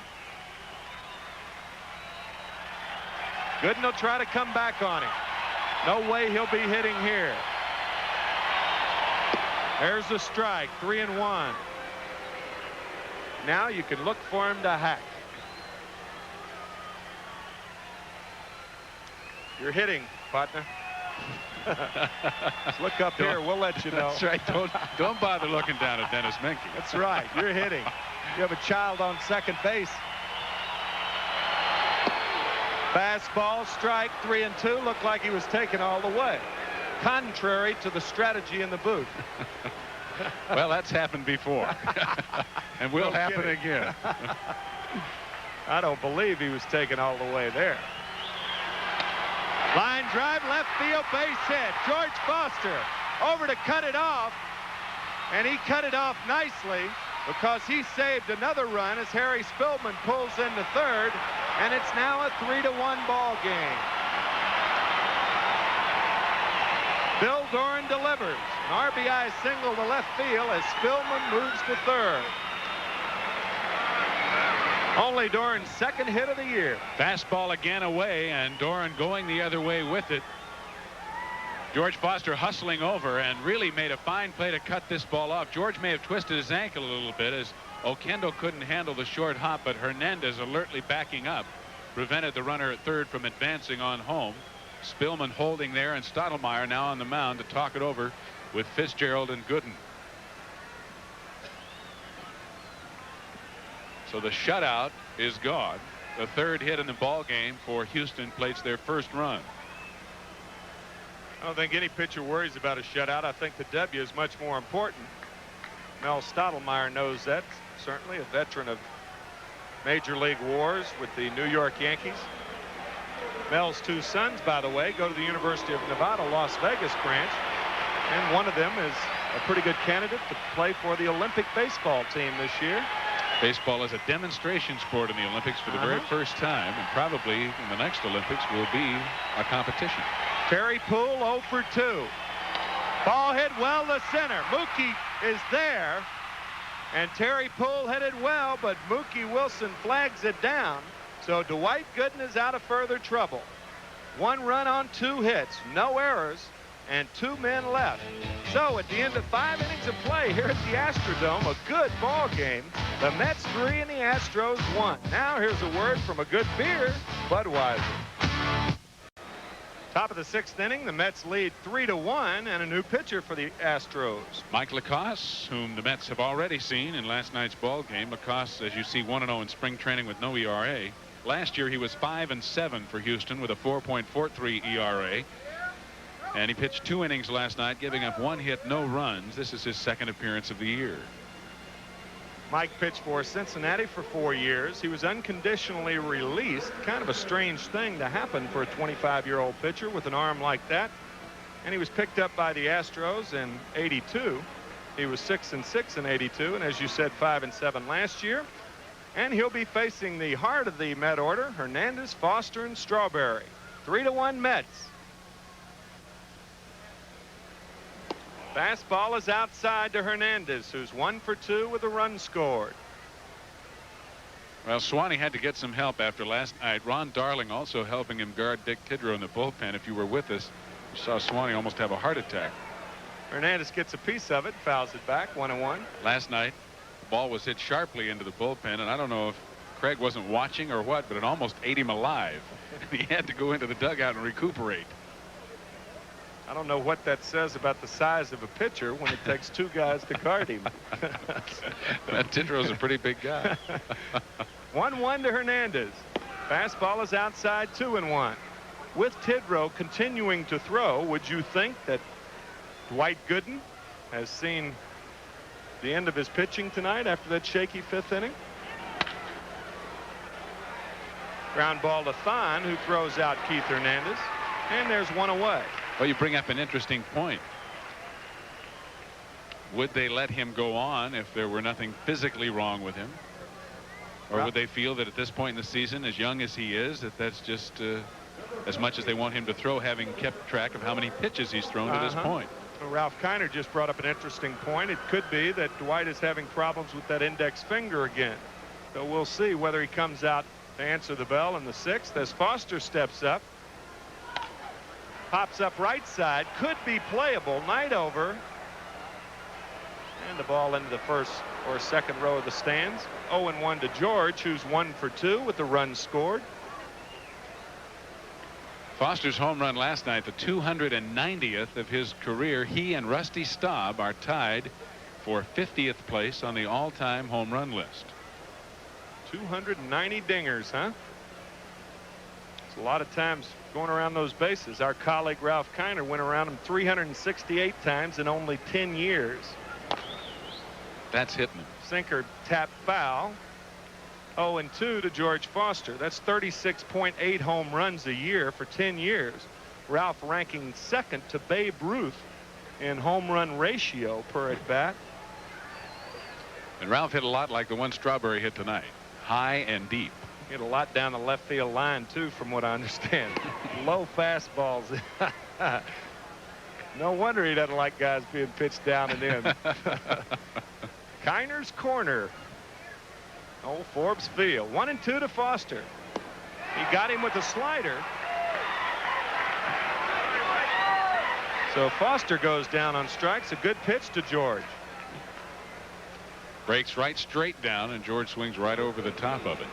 You know, the Mets win 8-1 last night, and 11 Mets went down on strikes for the evening.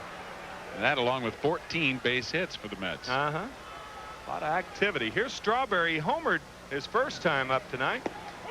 Slider on the outside part of the plate. A little teaser. It's 0-1 to Darrell.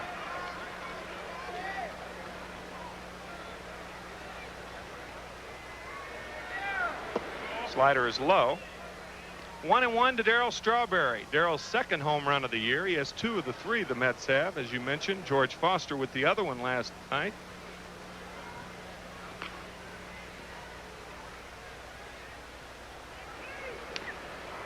There's that slider in on the fist there. So it's 1-2 to Darrell Strawberry. LaCasa, very unusual delivery. He's 6'5", weighs 190 pounds. Looks like it's all arms and legs coming at you. Speaking of legs, Strawberry still bothered by a slight hamstring pull in his right leg and still playing with it taped up.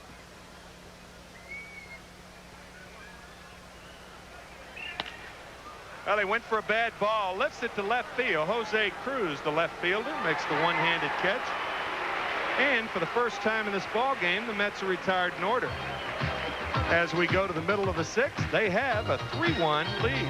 Now here's a word from Ivory.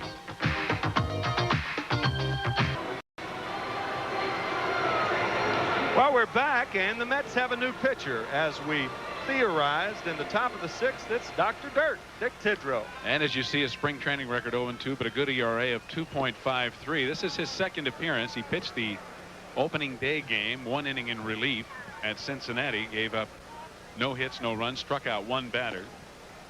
Last year with the White Sox, Tidrow 2-4 with a 4.22 ERA. And so the doctor, Dwight Gooden, sits down after 5 innings of work. He gave up 1 run on 3 hits, struck out 5, and walked 2. And an outstanding job in his major league debut.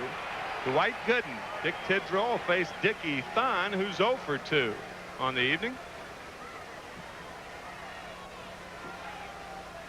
Thon batting .385. Fastball outside to Dickie Thon, who led the National League in game-winning RBIs last year.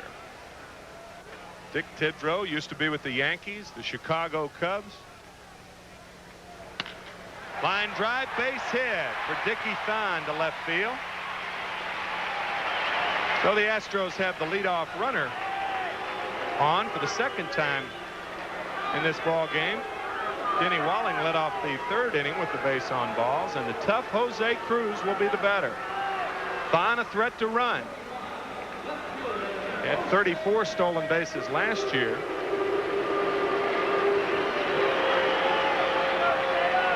Cruz 0 for 2 on the evening. Dickie Thon now has hit in all 4 games so far this year the Astros have played.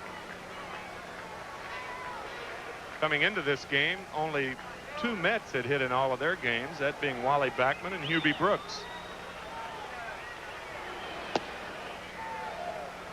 And Mike Fitzgerald coming out of there. You really got to be careful with the guy on first base like that. If you lift that rear end, a lot of times you can block that umpire out of that pitch. I think he might have taken a strike away there because that ball was right at the knees and over the plate. You got to keep your rear end low when you're coming out of that chute to give the umpire a good shot.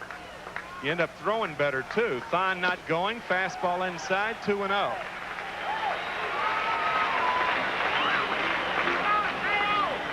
The Mets lead 3-1, but the Astros threatening. The tough Jose Cruz with a count 2-0. Thon at first, nobody out.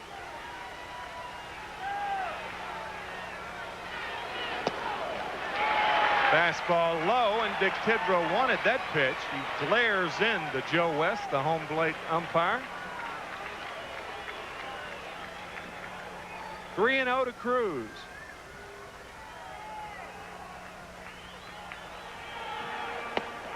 There's a strike. You see Fitzy's coming up too soon back there, and that can really mess an umpire up. Because after all, the out's more important than thwarting the stolen base right here. They've got a 2-run lead, not a 1-run lead. 3-1 to Cruz. Vaughn not going. Fastball outside, and Jose Cruz is on there.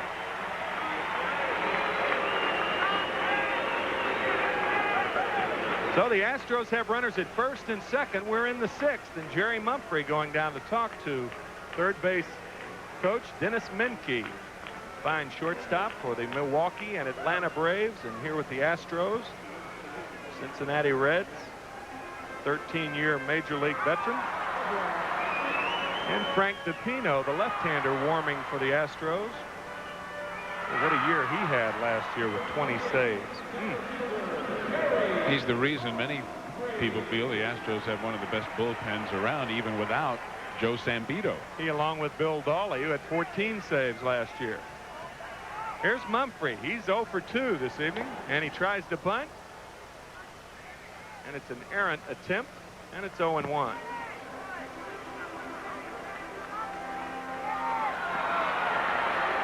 Mets will probably try to make sure of the sure out here instead of trying anything so fancy. Got to get the one sure out here. They lead by 2, but the Astros are threatening. 0-1 to Mumphrey.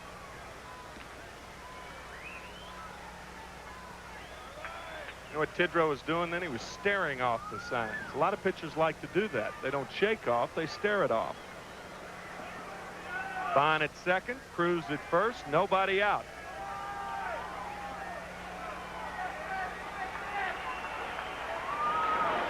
Fastball, he was ripping, and he swings through a fastball. 0-2 to Jerry Mumphrey. Good time for a double play, Stevie, my boy. Well, they don't call it the pitcher's best friend for nothing. Ray Knight on deck. These are the situations where it becomes a pitcher's bosom buddy.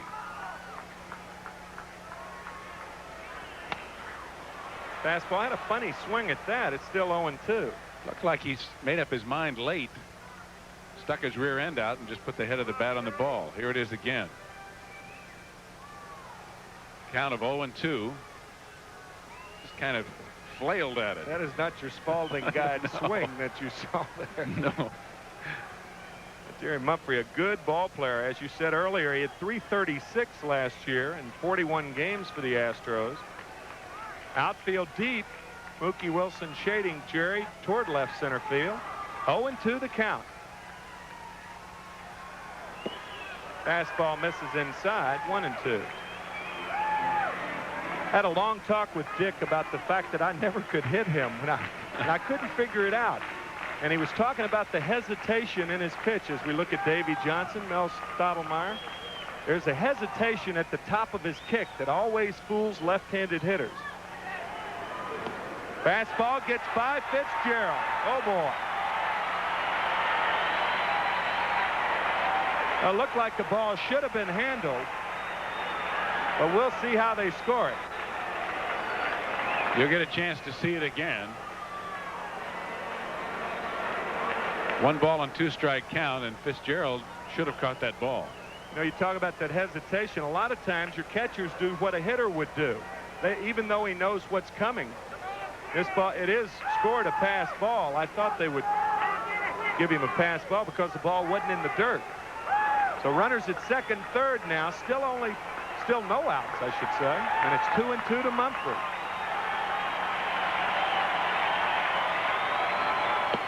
Ooh.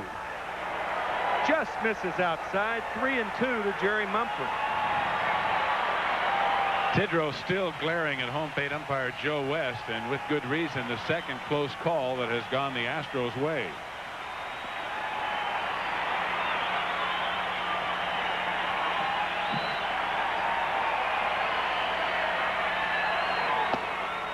Fastball is outside, and he loads him up. Jerry Mumphrey goes to first base. The second walk in the inning given up by Tidrow. And that's going to get Ed Lynch up in the bullpen. There's Ed Lynch. The Astros trail by 2, but they have the bases loaded, nobody out. We're in the 6th. Ray Knight, the batter.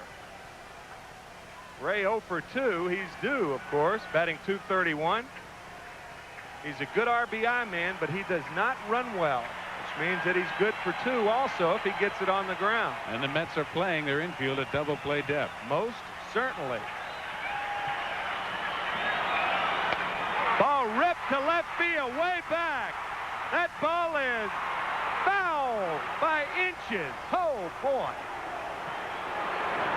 Ray Knight gave it a Carlton Fisk shot. If you remember the famous shot in 1975 when Fisk tried a little body English on the ball he hit in the 6th game of the World Series against the Cincinnati Reds. And Ray Knight tried to do the same thing on that ball that he hit against Tidrow. Within a foot or 2 of a grand salami as Knight really turns on it and hits it deep down the left field line. See the orange line in the foul pole going up. And that ball lands above the orange line, hits the screen just a couple of feet left and in foul territory of the foul pole. Ray Knight is the last player to hit 2 home runs in 1 inning against the New York Mets. There have been 20 others, or 19 others, to do that. And he almost had himself a grand salami there, awfully close. Do you mean 2 home runs in 1 inning? Did I say 1 inning? Yeah. Yes. Base hit left field. Foster in. Cruz is going to try to score the throw. And he got him.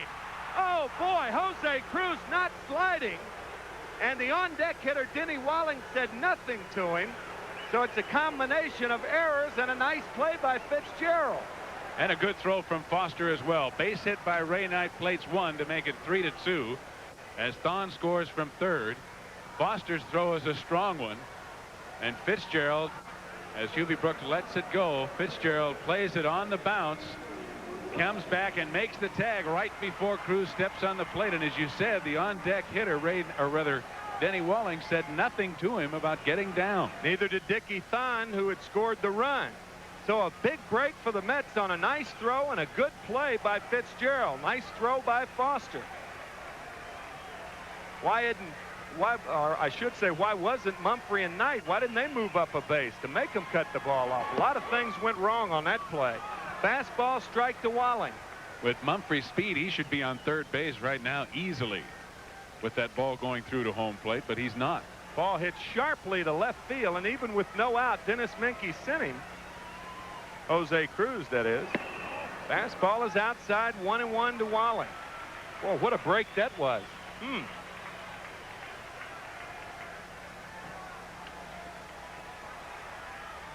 One out. The Astros have runners at first and second.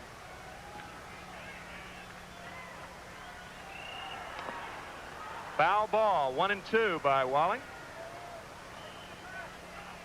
Walling did not have a good swing at that pitch, and again you may be seeing what you talked about, Timmy, how left-handers have a problem with that hesitation in the motion.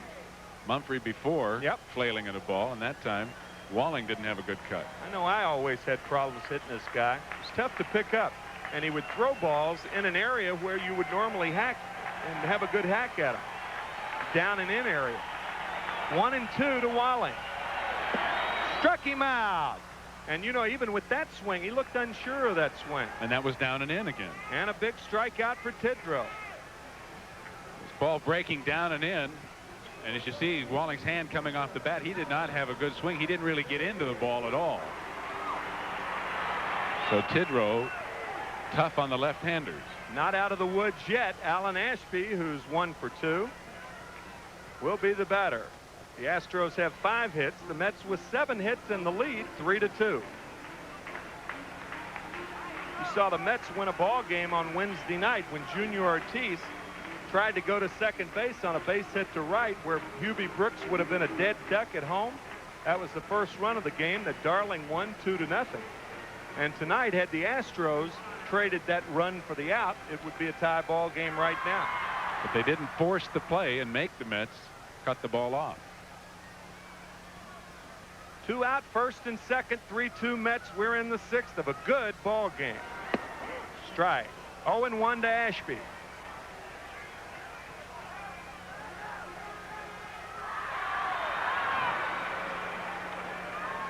Lynch still warming for the Mets, and DePino still warming for the Astros.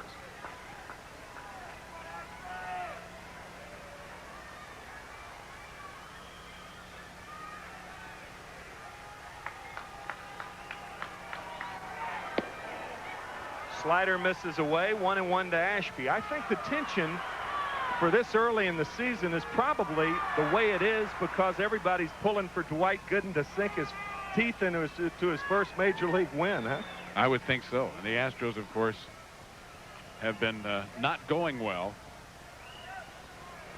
Fastball misses inside. 2-1. They're feeling a little bit of the pressure to get their season started, especially thinking back to last year. Although they've won a game this year, last year they lost their first 9. Early season woes may have cost them a pennant last year. They only trailed the Dodgers by 6 games when the season ended. 2-1 to Ashby. Fastball, strike, just got the inside corner. So Joe West taketh away, and Joe West giveth. This ball really runs in on Ashby. It looks like he cuts it a little bit. Tidrow's delivery, sweeping across the inside corner. So it's 2-2 to Alan Ashby. Deuces are wild. 2 outs, 2-2 on the hitter. 3-2 the score. Mets are up. Nice play, Fitzgerald. The Fitzgerald, who had a pass ball earlier in the inning, comes back and makes a nice play on a ball in the dirt. Fitzgerald pouncing over now, keeping those hands down and getting his body in front of the ball. Looked like the ball ran right up his right arm. That's what you want it to do. That's right. Any part of that body on the ball is the important thing, to keep it in front of you. Yeah, you coddle it. Just like a strawberry sundae. 3-2 to Ashby. Fastball misses. It's low, and that's going to load him up. So the bases are loaded once more. 3rd walk in the inning given up by Tidrow. And we'll see who the batter is going to be. Probably that Craig Reynolds, who pinch hit in last night's game. Nope. And that's wrong again. It's going to be Enos Cabell. Cabell coming back to the Astros from the Detroit Tigers during the offseason. Can play a couple of different positions and pinch hit.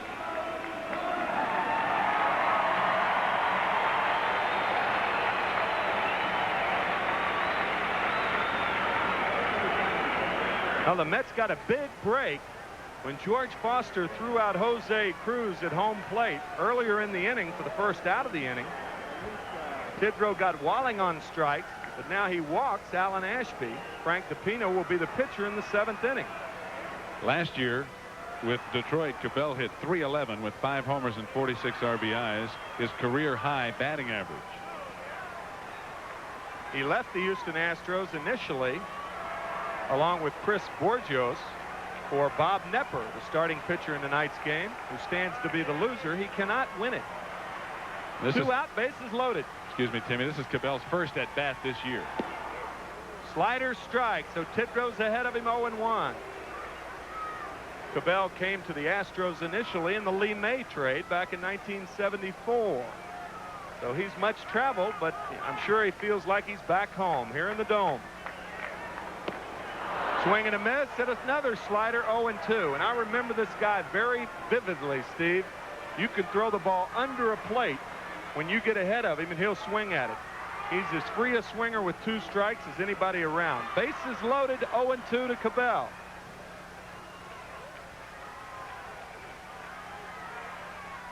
Fitzgerald shifting outside. Line drive, center field, and Mookie Wilson's there, and he makes the catch. So a big break for the Mets with Foster throwing out Cruz, but the Astros do score 1. 2 hits. There were 3 walks in the inning. No outs, no errors, and 3 men left on. At the end of 6 in a great ball game, it's 3-2 New York. Now a word from Dotson.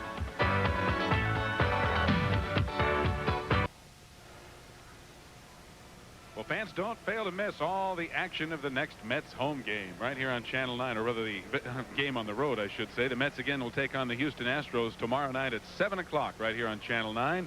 Tomorrow night at 7, the final game of this 3-game series, so don't miss it. On Channel 9, the home of the Mets. And a fellow who has been around the Mets as long as the Mets have been the Mets is back in, and as well as a new pitcher for the Astros. Here's Ralph Kiner. Okay, Steve, and the new pitcher, hard throwing DiPino, and he is something else. Mets 3 runs on 7 hits, and the Astros 2 runs on 5. DiPino was 3-4 last year with a 2.65 ERA. DiPino signed out of a tryout camp by Milwaukee, and he was in the Don Sutton trade. Came over with Kevin Bass and Mike Madden for Don Sutton. Last year was 5-6 with 20 saves, and his first pitch, a strike to Mookie Wilson. Well, Jay Horwitz, our PR director, informs me that Dwight Gooden was taken out of the ball game because his limit on pitches that they had projected going into the ball game was reached, and there's nothing physically wrong with him. The finger's not bothering him, and he didn't hurt himself in any way. He's just thrown as many pitches as they'd like for him to tonight, and so Dwight's out of there. And he's on the plus side of this ball game, winning side at this point, with the Mets leading by a score of 3-2. Mookie Wilson has doubled in 2 times up, and this double drove in 2 big runs for the Mets.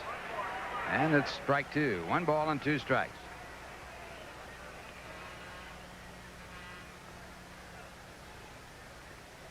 Mookie last season batted .276 with 7 home runs and was the leadoff batter for the Mets.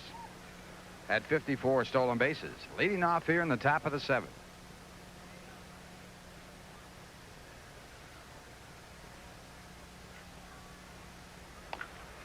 Ground ball. It is foul off of Mookie's foot.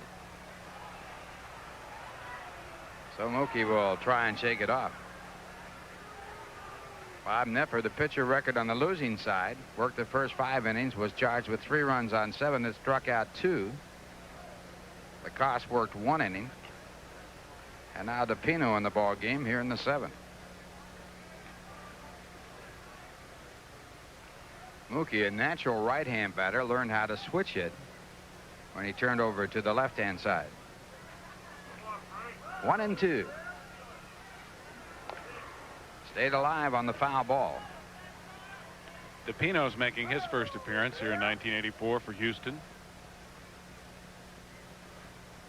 Boy, he broke in well in his first major league start for Houston. He struck out 10 batters in 5 innings, striking out his first 4.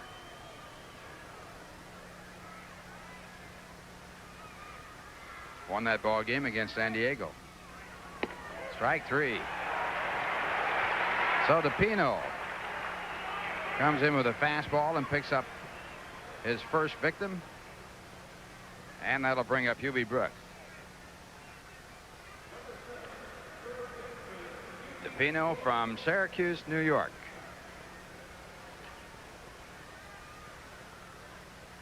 Made his major league debut against the Yankees on September 15th, 1981, while pitching for Milwaukee.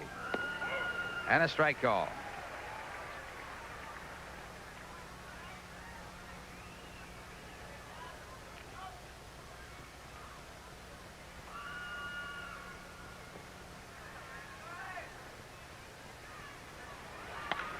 Looped into center field, going over as Jerry Mumphrey, and he tracks it down.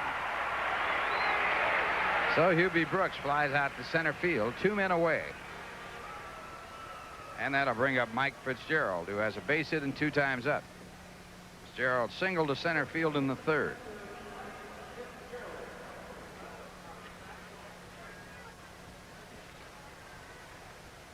Last base hit the Mets had was back in the 5th inning, a single by Gardenhire. Ross Jones in the on-deck circle for the Mets as the pitchers do up next. That's ball 1. Elsewhere in the National League, it was Philadelphia 9-1 over Cincinnati. Pittsburgh shut out L.A. 3-0. Candelaria, the starter and winner. San Francisco pounded St. Louis 11-0. And there's other action tonight. You know, a little known fact, at least it's not publicized to any extent, Candelaria has one of the best percentage win records in baseball. Does he? Well, he's a good one. And unhappy in Pittsburgh. 2 balls, no strikes to Mike Fitzgerald. Now ball 3. Montreal is leading Atlanta 5-2, bottom of the 8th inning. Benedict a home run for Atlanta. Wallach a home run for Montreal. Chicago has scored at San Diego in the top of the 1st and lead 1-0. Trout against Whitson. And we'll check the American League later. All 4, so the Mets get a base runner as Fitzgerald walks with 2 men away. That's the first walk that the Astros pitchers have allowed as you look at Doug Sisk in the Mets bullpen now. Minnesota beat Baltimore 13-4. Detroit shut out Chicago 4-0 as Jack Morris pitched a no-hitter today. In a rain-shortened game, Texas beat the Yankees 8-5. Boston shut out Oakland 3-0. And Cleveland at Kansas City was rained out. Toronto leads California 1-0 bottom of the 2nd. No score 1st inning. Milwaukee at Seattle. And the batter for the Mets is Ross Jones, acquired from the Dodger organization. And the appeal play, no swing, says first base umpire Doug Harvey. So it's ball 1. Ross Jones batting for the 2nd time this year, both as a pinch hitter without a hit. And batting for Dick Tedrow, who worked 1 inning, gave up 2 hits, was charged with 1 run. It was earned, walked 3, and struck out 1. Now a strike call. It's 1-1. Ross Jones was not on the Mets main roster, but had a good spring and made the ball club. Batting with a runner at first base, Mike Fitzgerald there. 2 men out in the top of the 7th. The Mets leading 3-2. 2 balls and a strike. DePino taking up some of the slack when Houston lost Joe Sambito, their ace left-handed relief pitcher. Sambito still trying to recover from an arm operation. Did pitch some this spring with a positive spring training, but on the disabled list at this point. And that's ball 3. 3 balls and a strike. Ross Jones played for Albuquerque last year, the Dodgers AAA farm club in the Pacific Coast League. He hit .273 there. And when you talk about Albuquerque, you have to keep in mind that it's a mile-high city, or just about that high. Ball travels very well there. Ball fouled away. So the count goes to 3-2, and the runner at first base, Fitzgerald, will be running with the pitch.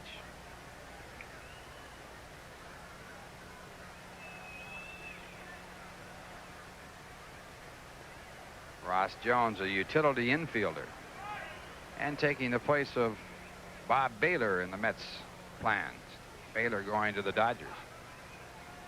Runner goes, and that is ball 4. Now the Mets have runners at first and second with 2 men out.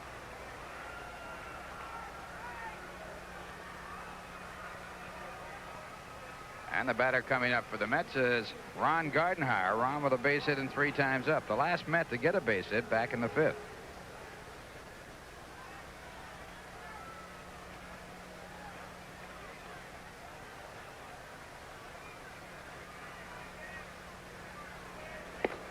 And a ball. Mets will be playing their first Sunday night game tomorrow night. Gardenhire the batter, DePino the pitcher. And ball 2. Well, Tidrow having trouble on the mound in the bottom of the 6th inning, walking 3, and now DePino behind with a count of 2 balls and no strikes after walking 2. And Jerry Walker, one of the 2 pitching coaches that the Astros have, along with Les Moss, going out to talk to him as Bill Dolly, the right-handed stopper in the Astros bullpen, warms up.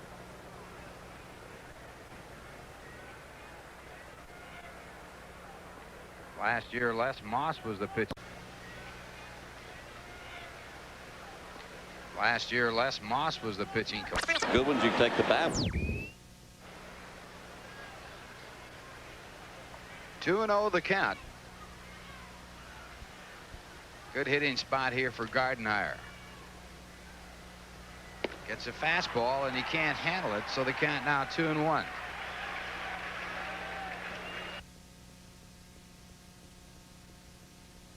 For Davey Johnson last season and hit .287. He was a .063 hitter for the Mets in 17 games.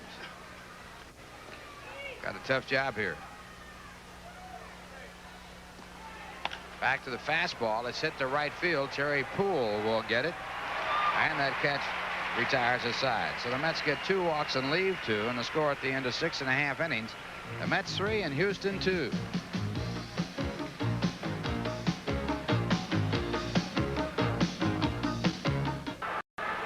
Fans, the best way to enjoy Mets baseball is with 1984 season tickets. With a home opener late this year, that'll be on April 17th. There's still plenty of time to come to Shea and select from the choice seat locations still available on a season basis.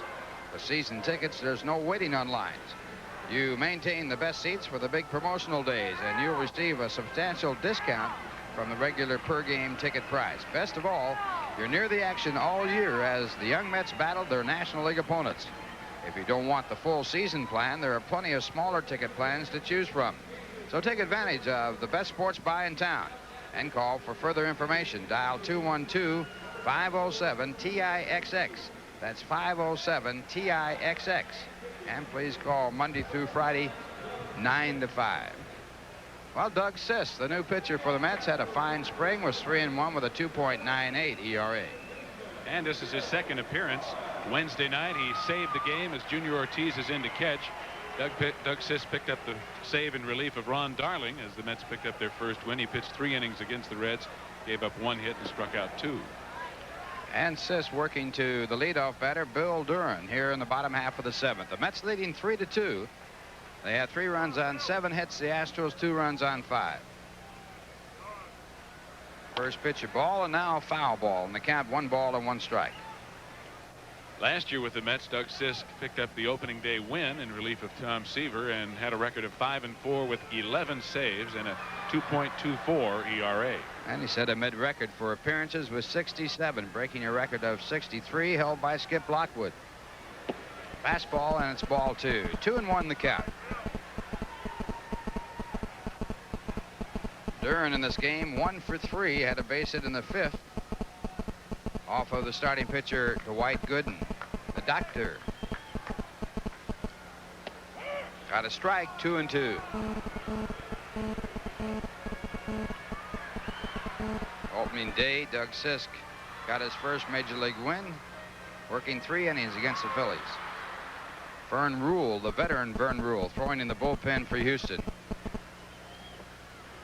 Ground ball slowly out to the first base side. Hernandez will try for it, and he does make the play.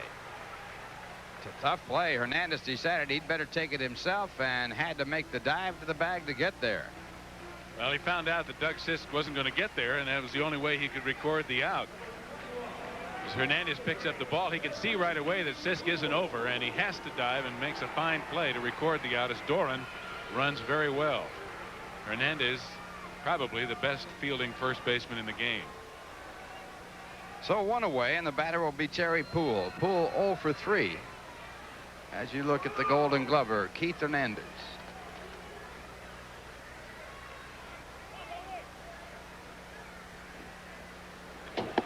Poole, an idea about bunting Hubie Brooks at third base, was right on top of that play. And Poole taking the pitch, it was out of the strike zone.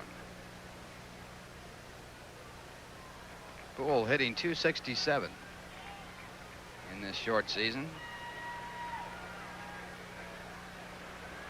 2-0.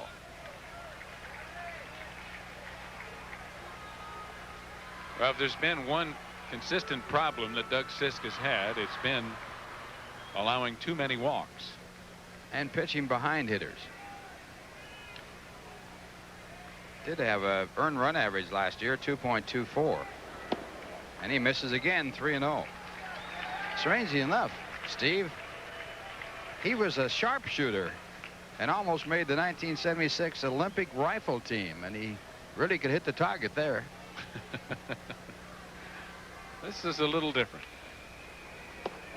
There's a sinking fastball. He has a lot of movement on his fastball, and that might be one of the reasons why he has control problems. Dickie Thon in the on-deck circle. He's a tough man. And this ball hitting the air to left field. Foster back near the warning track. And he makes the play. Sisk has given up only 2 home runs in his major league career. One to Mike Schmidt and one to Andre Dawson. They both won ball games against him. And here's Dickie Thon. Dickie 1 for 3 in tonight's ball game. Single to left field off Dick Tidrow in the 6th inning. Later on scored. Mets leading 3-2. 2 men away, bottom half of the 7th.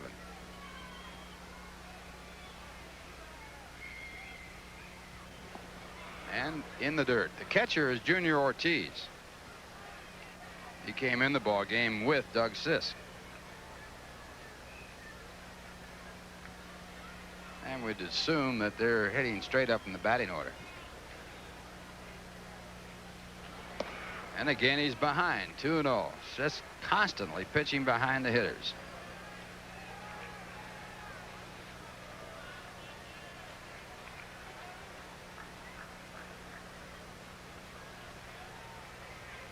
Thon with 20 home runs last season has amazing power for his size.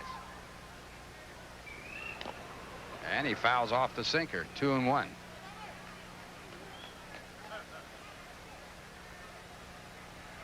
Thon gave up childhood for baseball.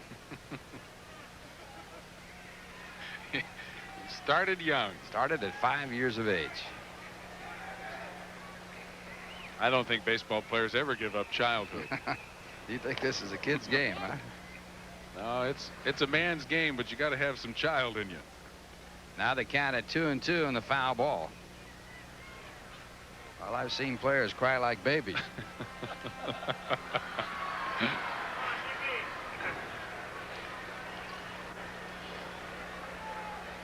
We're inside at the Astrodome, and one of the things about here, it's very quiet when Houston's not doing anything. Now it goes to a full count of 3-2.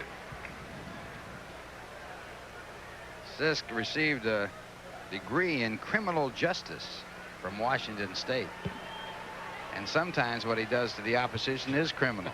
They have a good baseball program in Washington State. That Pac-10 now is one of the tough ones. Yep. Used to be the Pac-8. 3-2 pitch. Ground ball right at Hubie Brooks, a one-hopper. And the side retired. So in the inning, Houston goes down in order, and the score at the end of 7. The Mets 3 and Houston 2. Now word from Lincoln Mercury. Jose Oquendo, the leadoff for the Mets. We're in the top of the 8th inning. The Mets leading by a score of 3-2. It'll be Oquendo, Hernandez, and Foster for the Mets against the hard-throwing DePino. And Oquendo looking for his second base hit. He's 1 for 3 tonight. Frank DePino on the mound for Houston.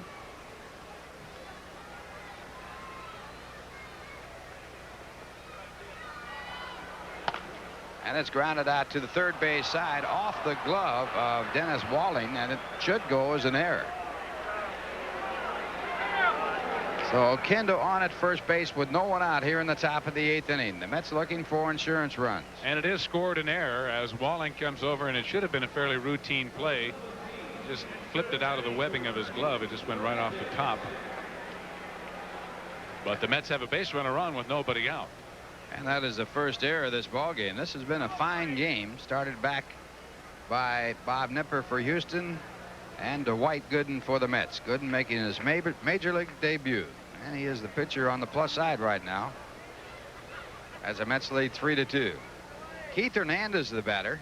The runner goes and the ball hit out to the third base side. It will drop in for a base hit. Oquendo on his way to third, and he'll make that. Hernandez a big turn at first and decides to hold. So Hernandez back to first base on the hit and run play, and the Mets now have runners at first and third with no one out. Well, get the bat on the ball is the object in the hit and run, and Keith did just that. Fortunately for he and the Mets, it fell in, and Davy Johnson continues to play that hit and run baseball, and it's first and third a la last night with nobody out. Well, the hit and run play, the type of play that forces the batter to get the bat on the ball, and you get a lot of bloop base hits on it. He has to protect their runner, and in that case Hernandez was protecting the runner and came up with a base hit. And now it's George Foster. Foster doubled over the head of Terry Poole in right field back in the 4th inning for his base hit in this game. He's 1 for 3. Last night he was 4 for 5 with a home run. And Houston playing in for a play at the plate. They have their infield in, and the fastball for ball 1.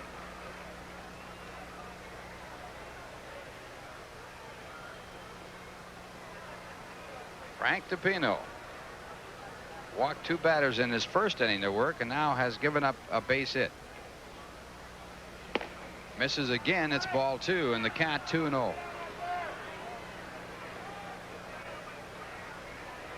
Foster with that white bat. In his major league career, he's always used a black bat. I went to that white bat yesterday and got 4 for 5. Oquendo the runner at third. Hernandez at first.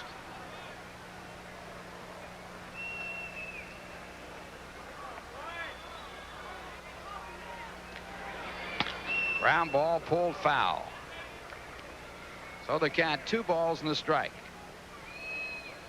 Well, this time Swanee didn't have to go into the dugout for repairs, at least.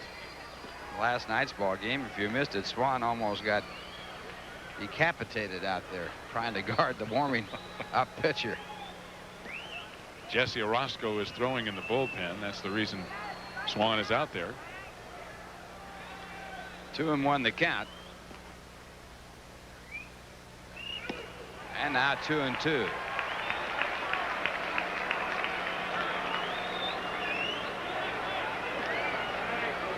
Foster so far this season hitting .375, and that is Jesse Orozco.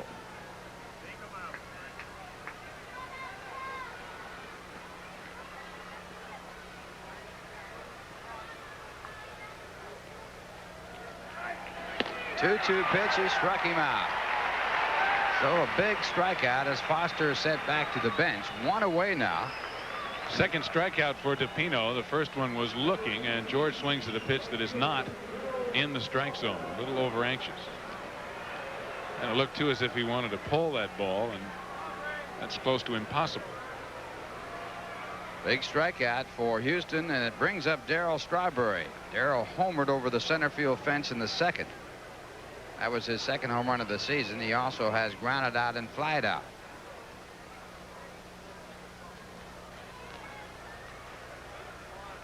Houston with their infield set up at a halfway point at short and second, almost in. And a strike.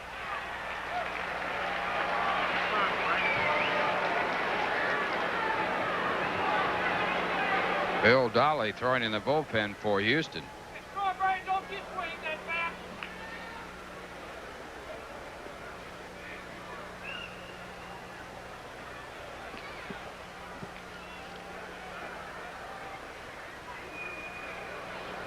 Missed with a breaking ball and they counted 1 ball and 1 strike. The Astros are not really playing a double play depth in the middle of the infield, which of course now with the strikeout of Foster could end the inning. Strawberry, however, a very difficult fellow to double up. And should they get that kind of ball, they're going to have a tough angle to turn it at second base, but they are concerned about allowing another run to the Mets. Don't believe they can make a double play on a ground ball against Strawberry. And that's strike 2. 1-2. Well, back in the 5th inning, Gooden pitched out of a big jam with some fine pitching. Now DePino trying to do the same.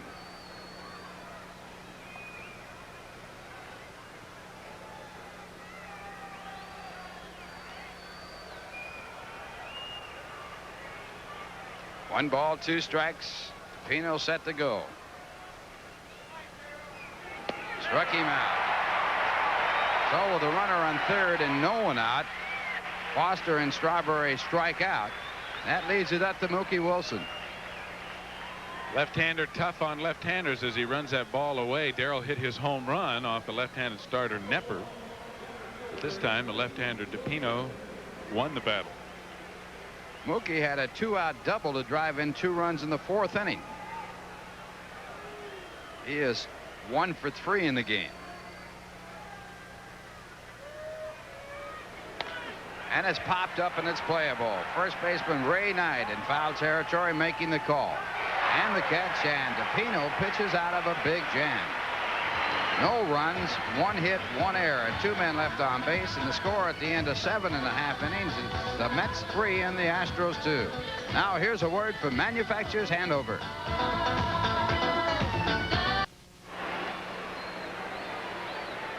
Well, we're going now to the bottom half of the 8th. The Mets leading 3-2. And the Mets ace reliever Jesse Orozco making his first appearance in the regular season. 1-0 in the spring with an earned run average of 0. And Jesse coming in the ball game here with the Mets holding a 1-run lead. And coming in for the play-by-play, Steve Zabriskie. Thank you, Ralph. Jesse, of course, an outstanding year last year. 13-7 with a 1.47 ERA and 17 saves. Jose Cruz, Jerry Mumphrey, and Ray Knight in the bottom of the 8th for the Astros. Mets leading 3-2. And Cruz, who's 0 for 2 plus a walk, hit .306 against left-handers last year. Fouled off, strike 1. Jose hitting .318 last year overall.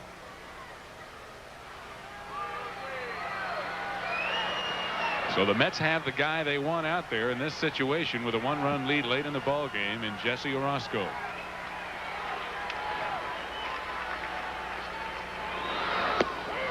Strike 2. Last time Jesse pitched was back on March 27th in spring training.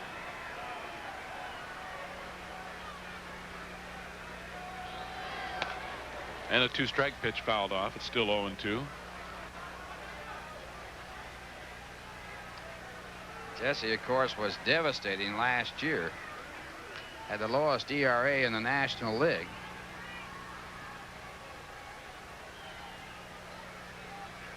He also was the choice for the Manufacturers Hanover Award, where he received a beautiful painting by Leroy Neiman. And again, Cruz fouls it off. Still 0-2. Jose is off to a slow start, hitting only 100 so far this year. Got that first hit last night.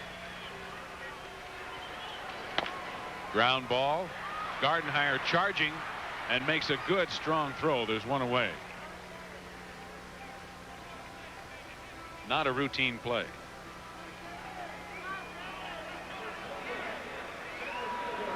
And here's the switch hitting Jerry Mumphrey, who will bat from the right side against Orozco. Mumphrey 0 for 2 plus a walk, struck out looking and tapped back to the pitcher. Hitting .273.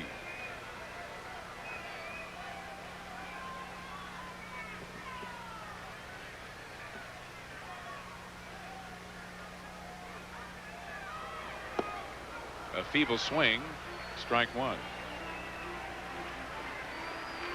Astros have shown a propensity to swing at the first pitch all night long tonight, regardless of who's pitching.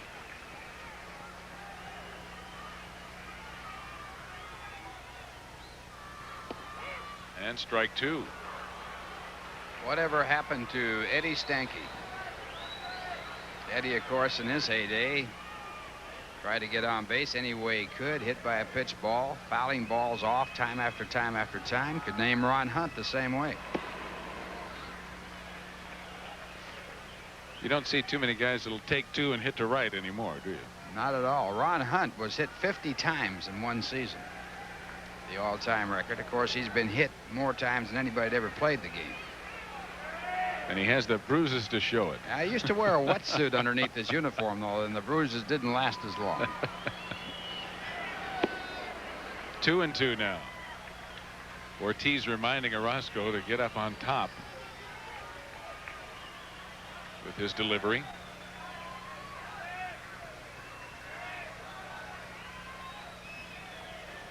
And the breaking ball high again, and the count is full after Jesse had Mumphrey 0-2. Both those last two curveballs were hanging curves. Orozco made 4 appearances versus Houston last year. 10 innings of work. He gave up 5 hits, walked 1 and struck out 7.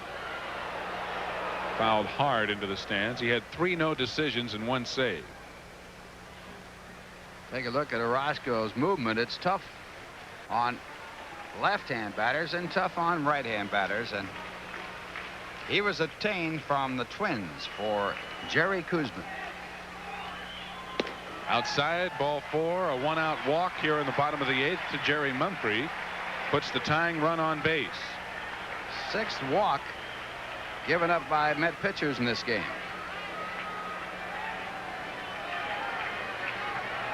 And here's Ray Knight. Knight with an RBI single to left his last time up. Also struck out and flied to center.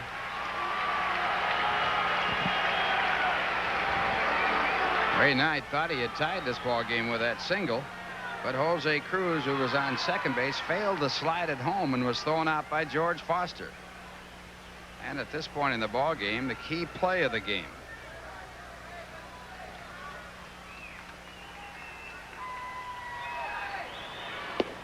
Breaking ball high again. Knight, who hit .304 last year, hitting .286 so far this season. He's driven in 3 runs. Just narrowly missed a grand slam home run his last time up. Ball was fouled by about 3 feet.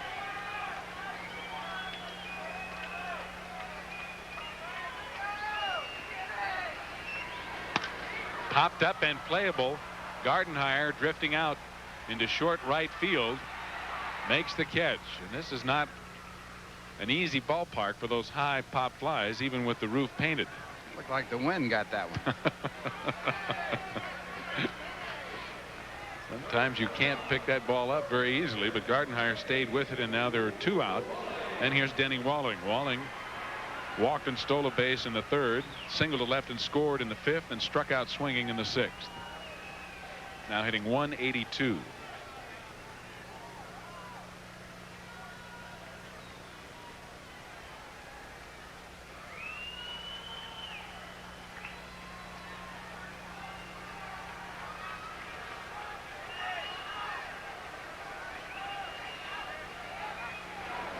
Orozco chases Mumphrey back. Mumphrey can steal. He has outstanding speed.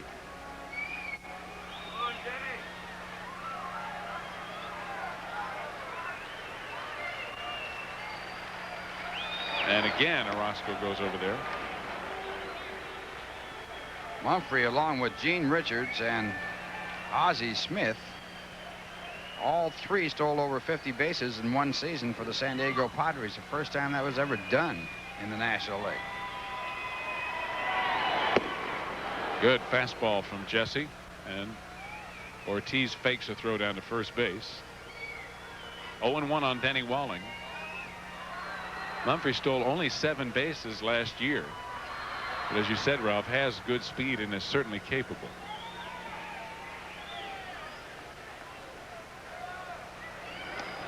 Little flip throw over. That throw is legal as long as you break contact with the pitching rubber.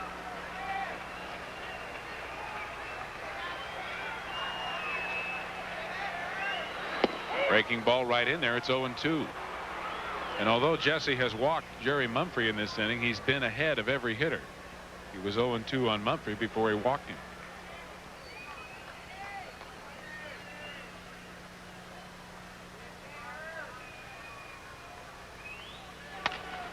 Fly ball to center field. Mookie Wilson drifting over toward left has plenty of room, and the inning is over. So Roscoe gives up a walk, but no runs, and we'll go to the 9th inning here in the Astrodome with the Mets holding a 1-run lead over Houston. Right after this word from Budweiser. All this week, every movie here on Channel 9 is an Academy Award winner. Tomorrow afternoon at 1 o'clock, Kirk Douglas, Sir Laurence Olivier, and Gene Simmons star in Spartacus. Right here on Channel 9 as we salute Oscar all this week. Final scores in the National League: Philadelphia 9, Cincinnati 1. Jerry Kuzman the winner, and McGraw got a save. Sounds like 1973. Pittsburgh over the Dodgers 3-0. Candelaria the winning pitcher. He did not go all the way. San Francisco shut out St. Louis 11-0. Winning pitcher was Robinson. The loser LaPointe. Robinson did not go all the way. Montreal defeated Atlanta 7-2. Palmer the winner, Falcone the loser. And at the end of 2, Chicago 1, San Diego 0. Trout against Whitson. In the American League, Minnesota beat Baltimore 13-4. A no-hitter for Jack Morris. Detroit winning 4-0. Yankees lost to Texas 8-5. Boston over Oakland 3-0. Cleveland and Kansas City rained out. Other games later on. Hubie Brooks, who's 0 for 3, leads off and lofts a fly ball to left field. Jose Cruz drifts in and makes the catch, one away. Frank DePino still on the mound for the Astros, the third Houston pitcher of the night, as the Mets lead it 3-2 here in the top of the 9th inning. And Junior Ortiz will be the batter. Ortiz in the ball game, replacing Mike Fitzgerald, who started.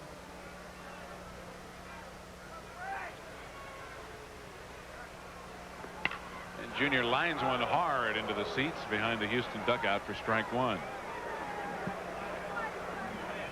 I hope they were watching the game. Ortiz hitting .259.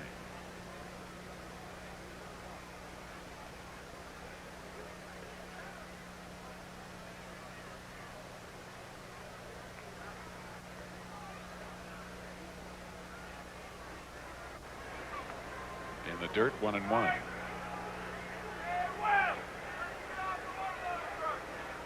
Mike Fitzgerald was 1 for 2 plus a walk.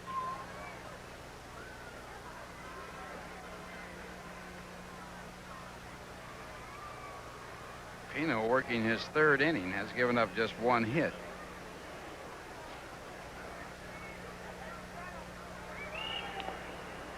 Fouled off, 1-2. That 1 hit, a single by Keith Hernandez in the 8th inning. The Mets had runners at 1st and 3rd with nobody out and failed to score as DePino struck out Foster, Strawberry, and got Wilson to pop up to first baseman Ray Knight.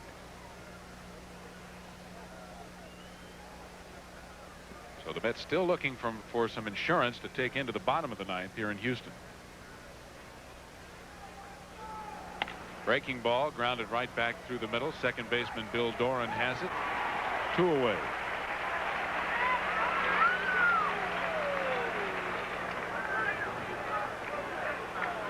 And Jesse Orosco will bat for himself here with 2 out and nobody on in the 9th. Obviously, you want Jess on the hill in the bottom of the 9th. And the bottom of the 9th, they have the 8th, 9th, and 1st place hitters scheduled up, so we'll see a pinch hitter for the pitcher for sure.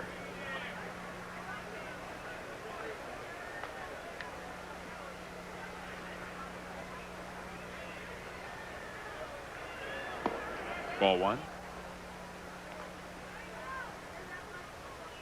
Orosco batted .333 last year, 4 for 12. He's a .176 lifetime hitter. You could have left that out. .333 he would have liked. Well, he's improved a lot, you see.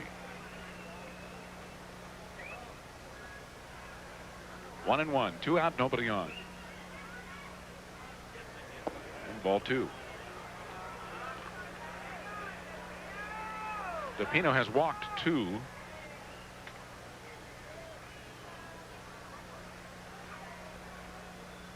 Struck out 3.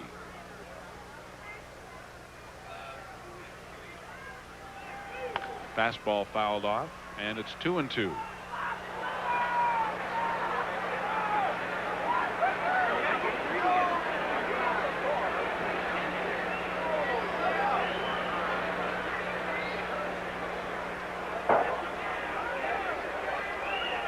Jesse from Santa Barbara, California.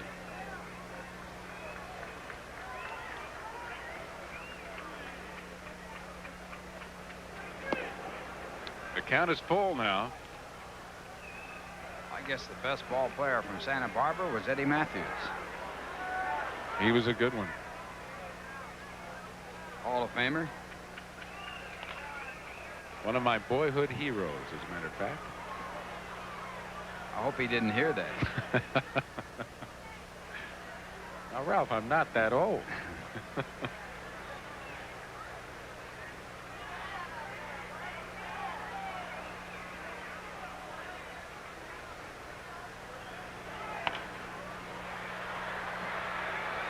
Jesse's staying alive. The count's still 3-2. For some reason, before the Giants and the Dodgers moved to the West Coast when I was a kid growing up in California, I adopted the Braves as my team. Followed their exploits. Knowing you, they must have been winning at the time. Jesse You didn't fouled say off a pretty good pitch. You didn't say a word about going to the University of Houston until they got in the Final Four. Now, you know that's not true. I was hardly there long enough for it to count anyway. Still 3-2 with 2 out and nobody on. We're in the top of the 9th inning with the Mets holding a 1-run lead. And again, Orozco fouls it out of play.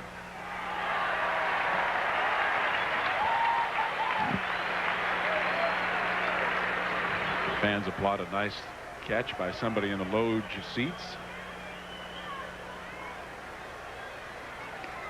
One thing about Jesse, he's prolonging the suspense of that bottom half of the 9th. He sure is.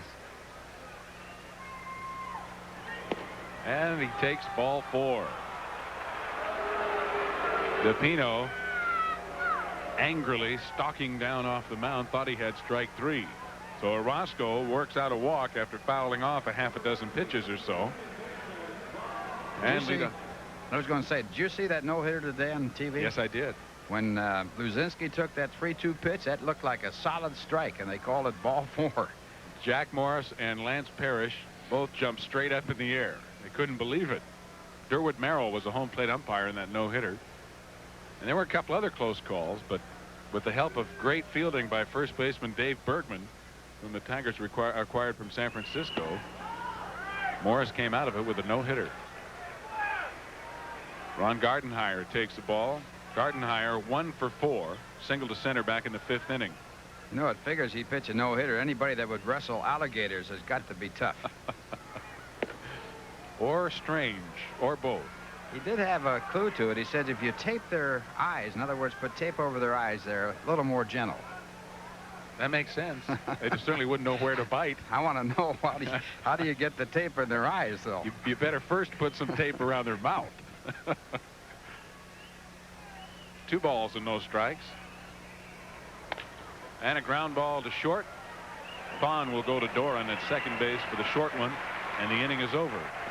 So the suspense is prolonged, but it is imminent as we will go to the bottom of the 9th inning with the Mets holding a 3-2 lead. Right after this word from Oldsmobile.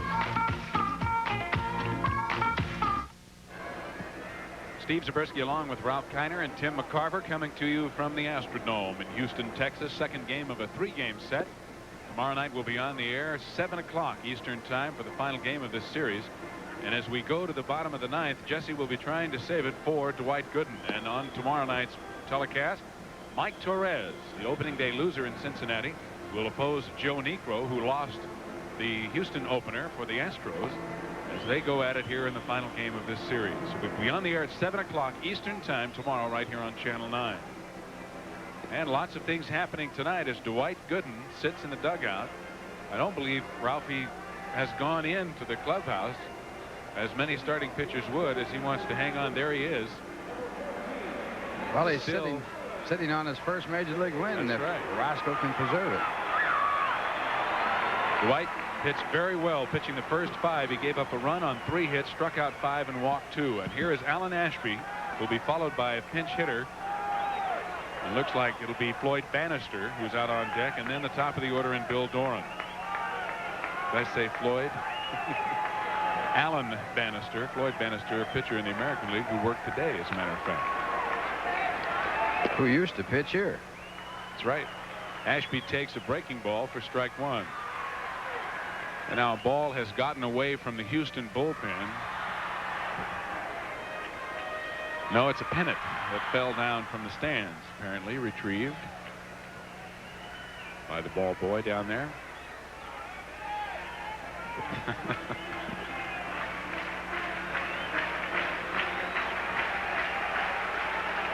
One strike, the count on Ashby. And again, the breaking ball from Orozco. They want the appeal to first base umpire Doug Harvey. He says no. The scoreboard says 0-2, but apparently it's 1-1.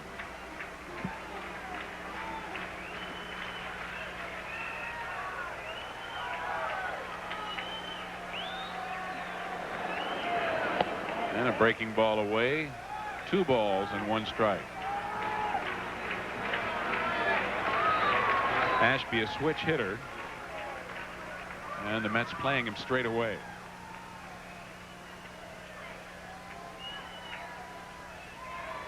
Fastball missed. 2-2.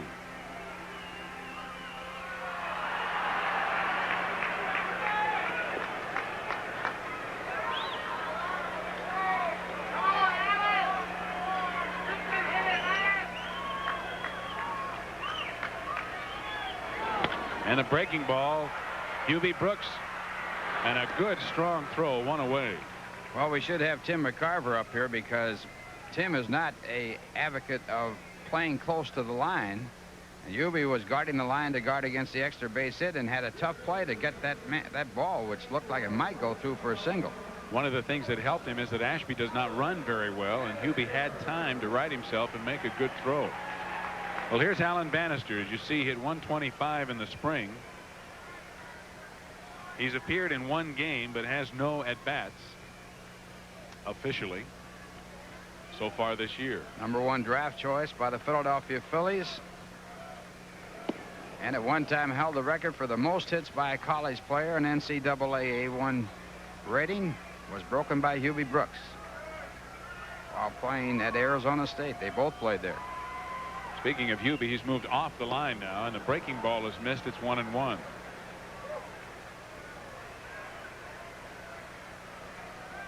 There's Brooks at third. Hernandez off the line also at first. Fastball, ground ball down the line, but foul. And the count is 1-2.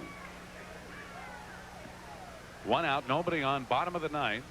As Alan Bannister pinch hits, and Bill Doran, the leadoff batter, is on deck. Doran is 1 for 4 in the ball game. The Astros have 5 hits. The Mets 8.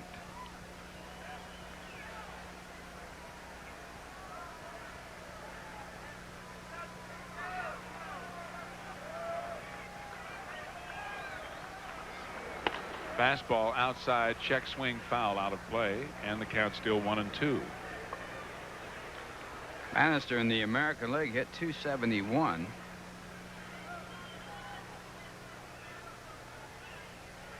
Last year as a pinch hitter for Cleveland, he was 5 for 10. Not too shabby. Pretty strong. He had a grand slam home run as a pinch hitter for Cleveland last year, and it was off of Rick Waits. His only grand slam home run in his career. And a breaking ball from Orozco way outside, and it's 2-2. First inning of work, Jesse threw predominantly breaking balls. This inning, he's let go with a couple of fastballs with pretty good velocity.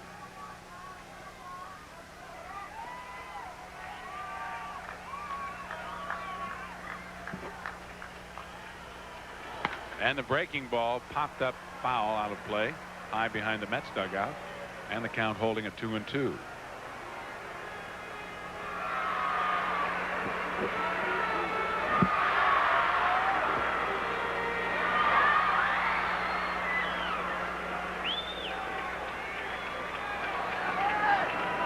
Fastball ripped to left. Foster right there, only has to move a couple of steps. They're 2 away.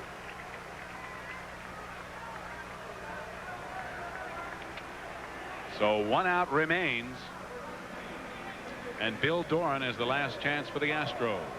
Make plans now to attend the Mets 19th annual welcome home dinner Wednesday night, April 18th at the Sheraton Center Hotel in New York. Tickets are $32 each. For further information, call the Mets at 212-507-METS. As the Mets will come home the 17th to open a 3-game series against Montreal. Fastball is fouled out of play for strike 1. 2 out, nobody on, bottom of the 9th. The 3-2 Mets lead.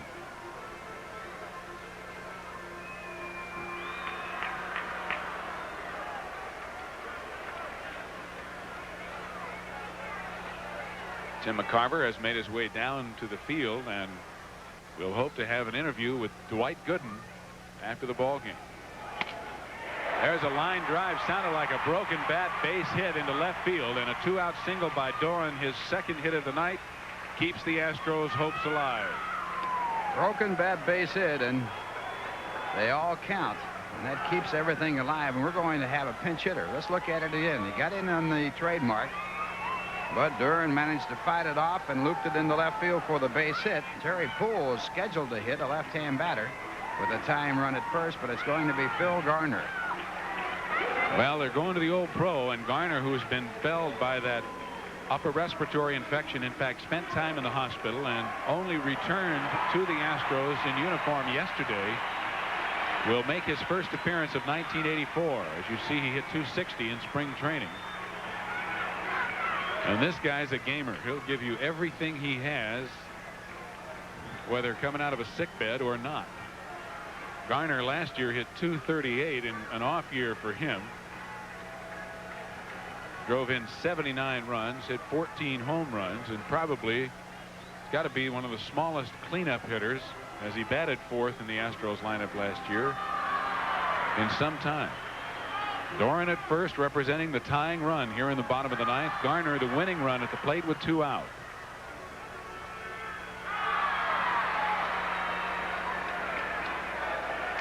What did Yogi say? It's never over till it's over. Truer words were never spoken.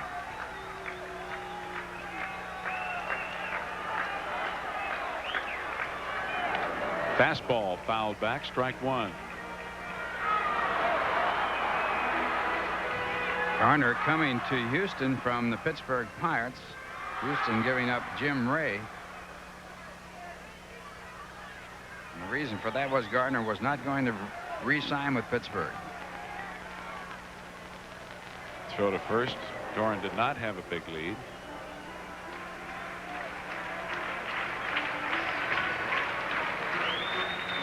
Johnny, what'd I say, Jim Ray? I'm thinking of Jim Ray Hart.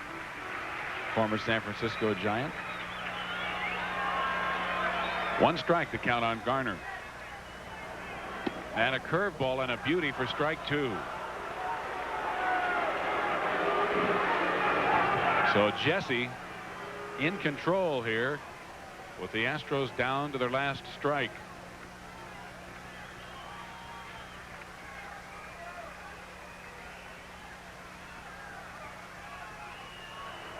And a high fastball, 1 ball, 2 strikes.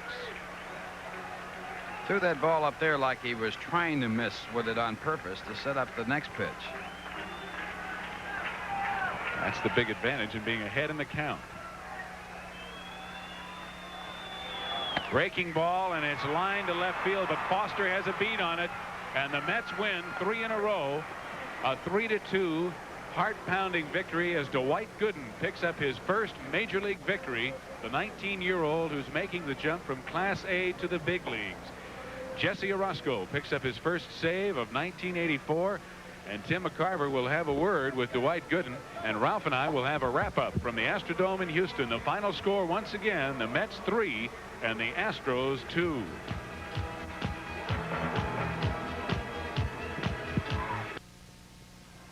Well, the New York Mets have clinched win in this series here, a 3-game series, winning the first 2 games of the 3 games scheduled.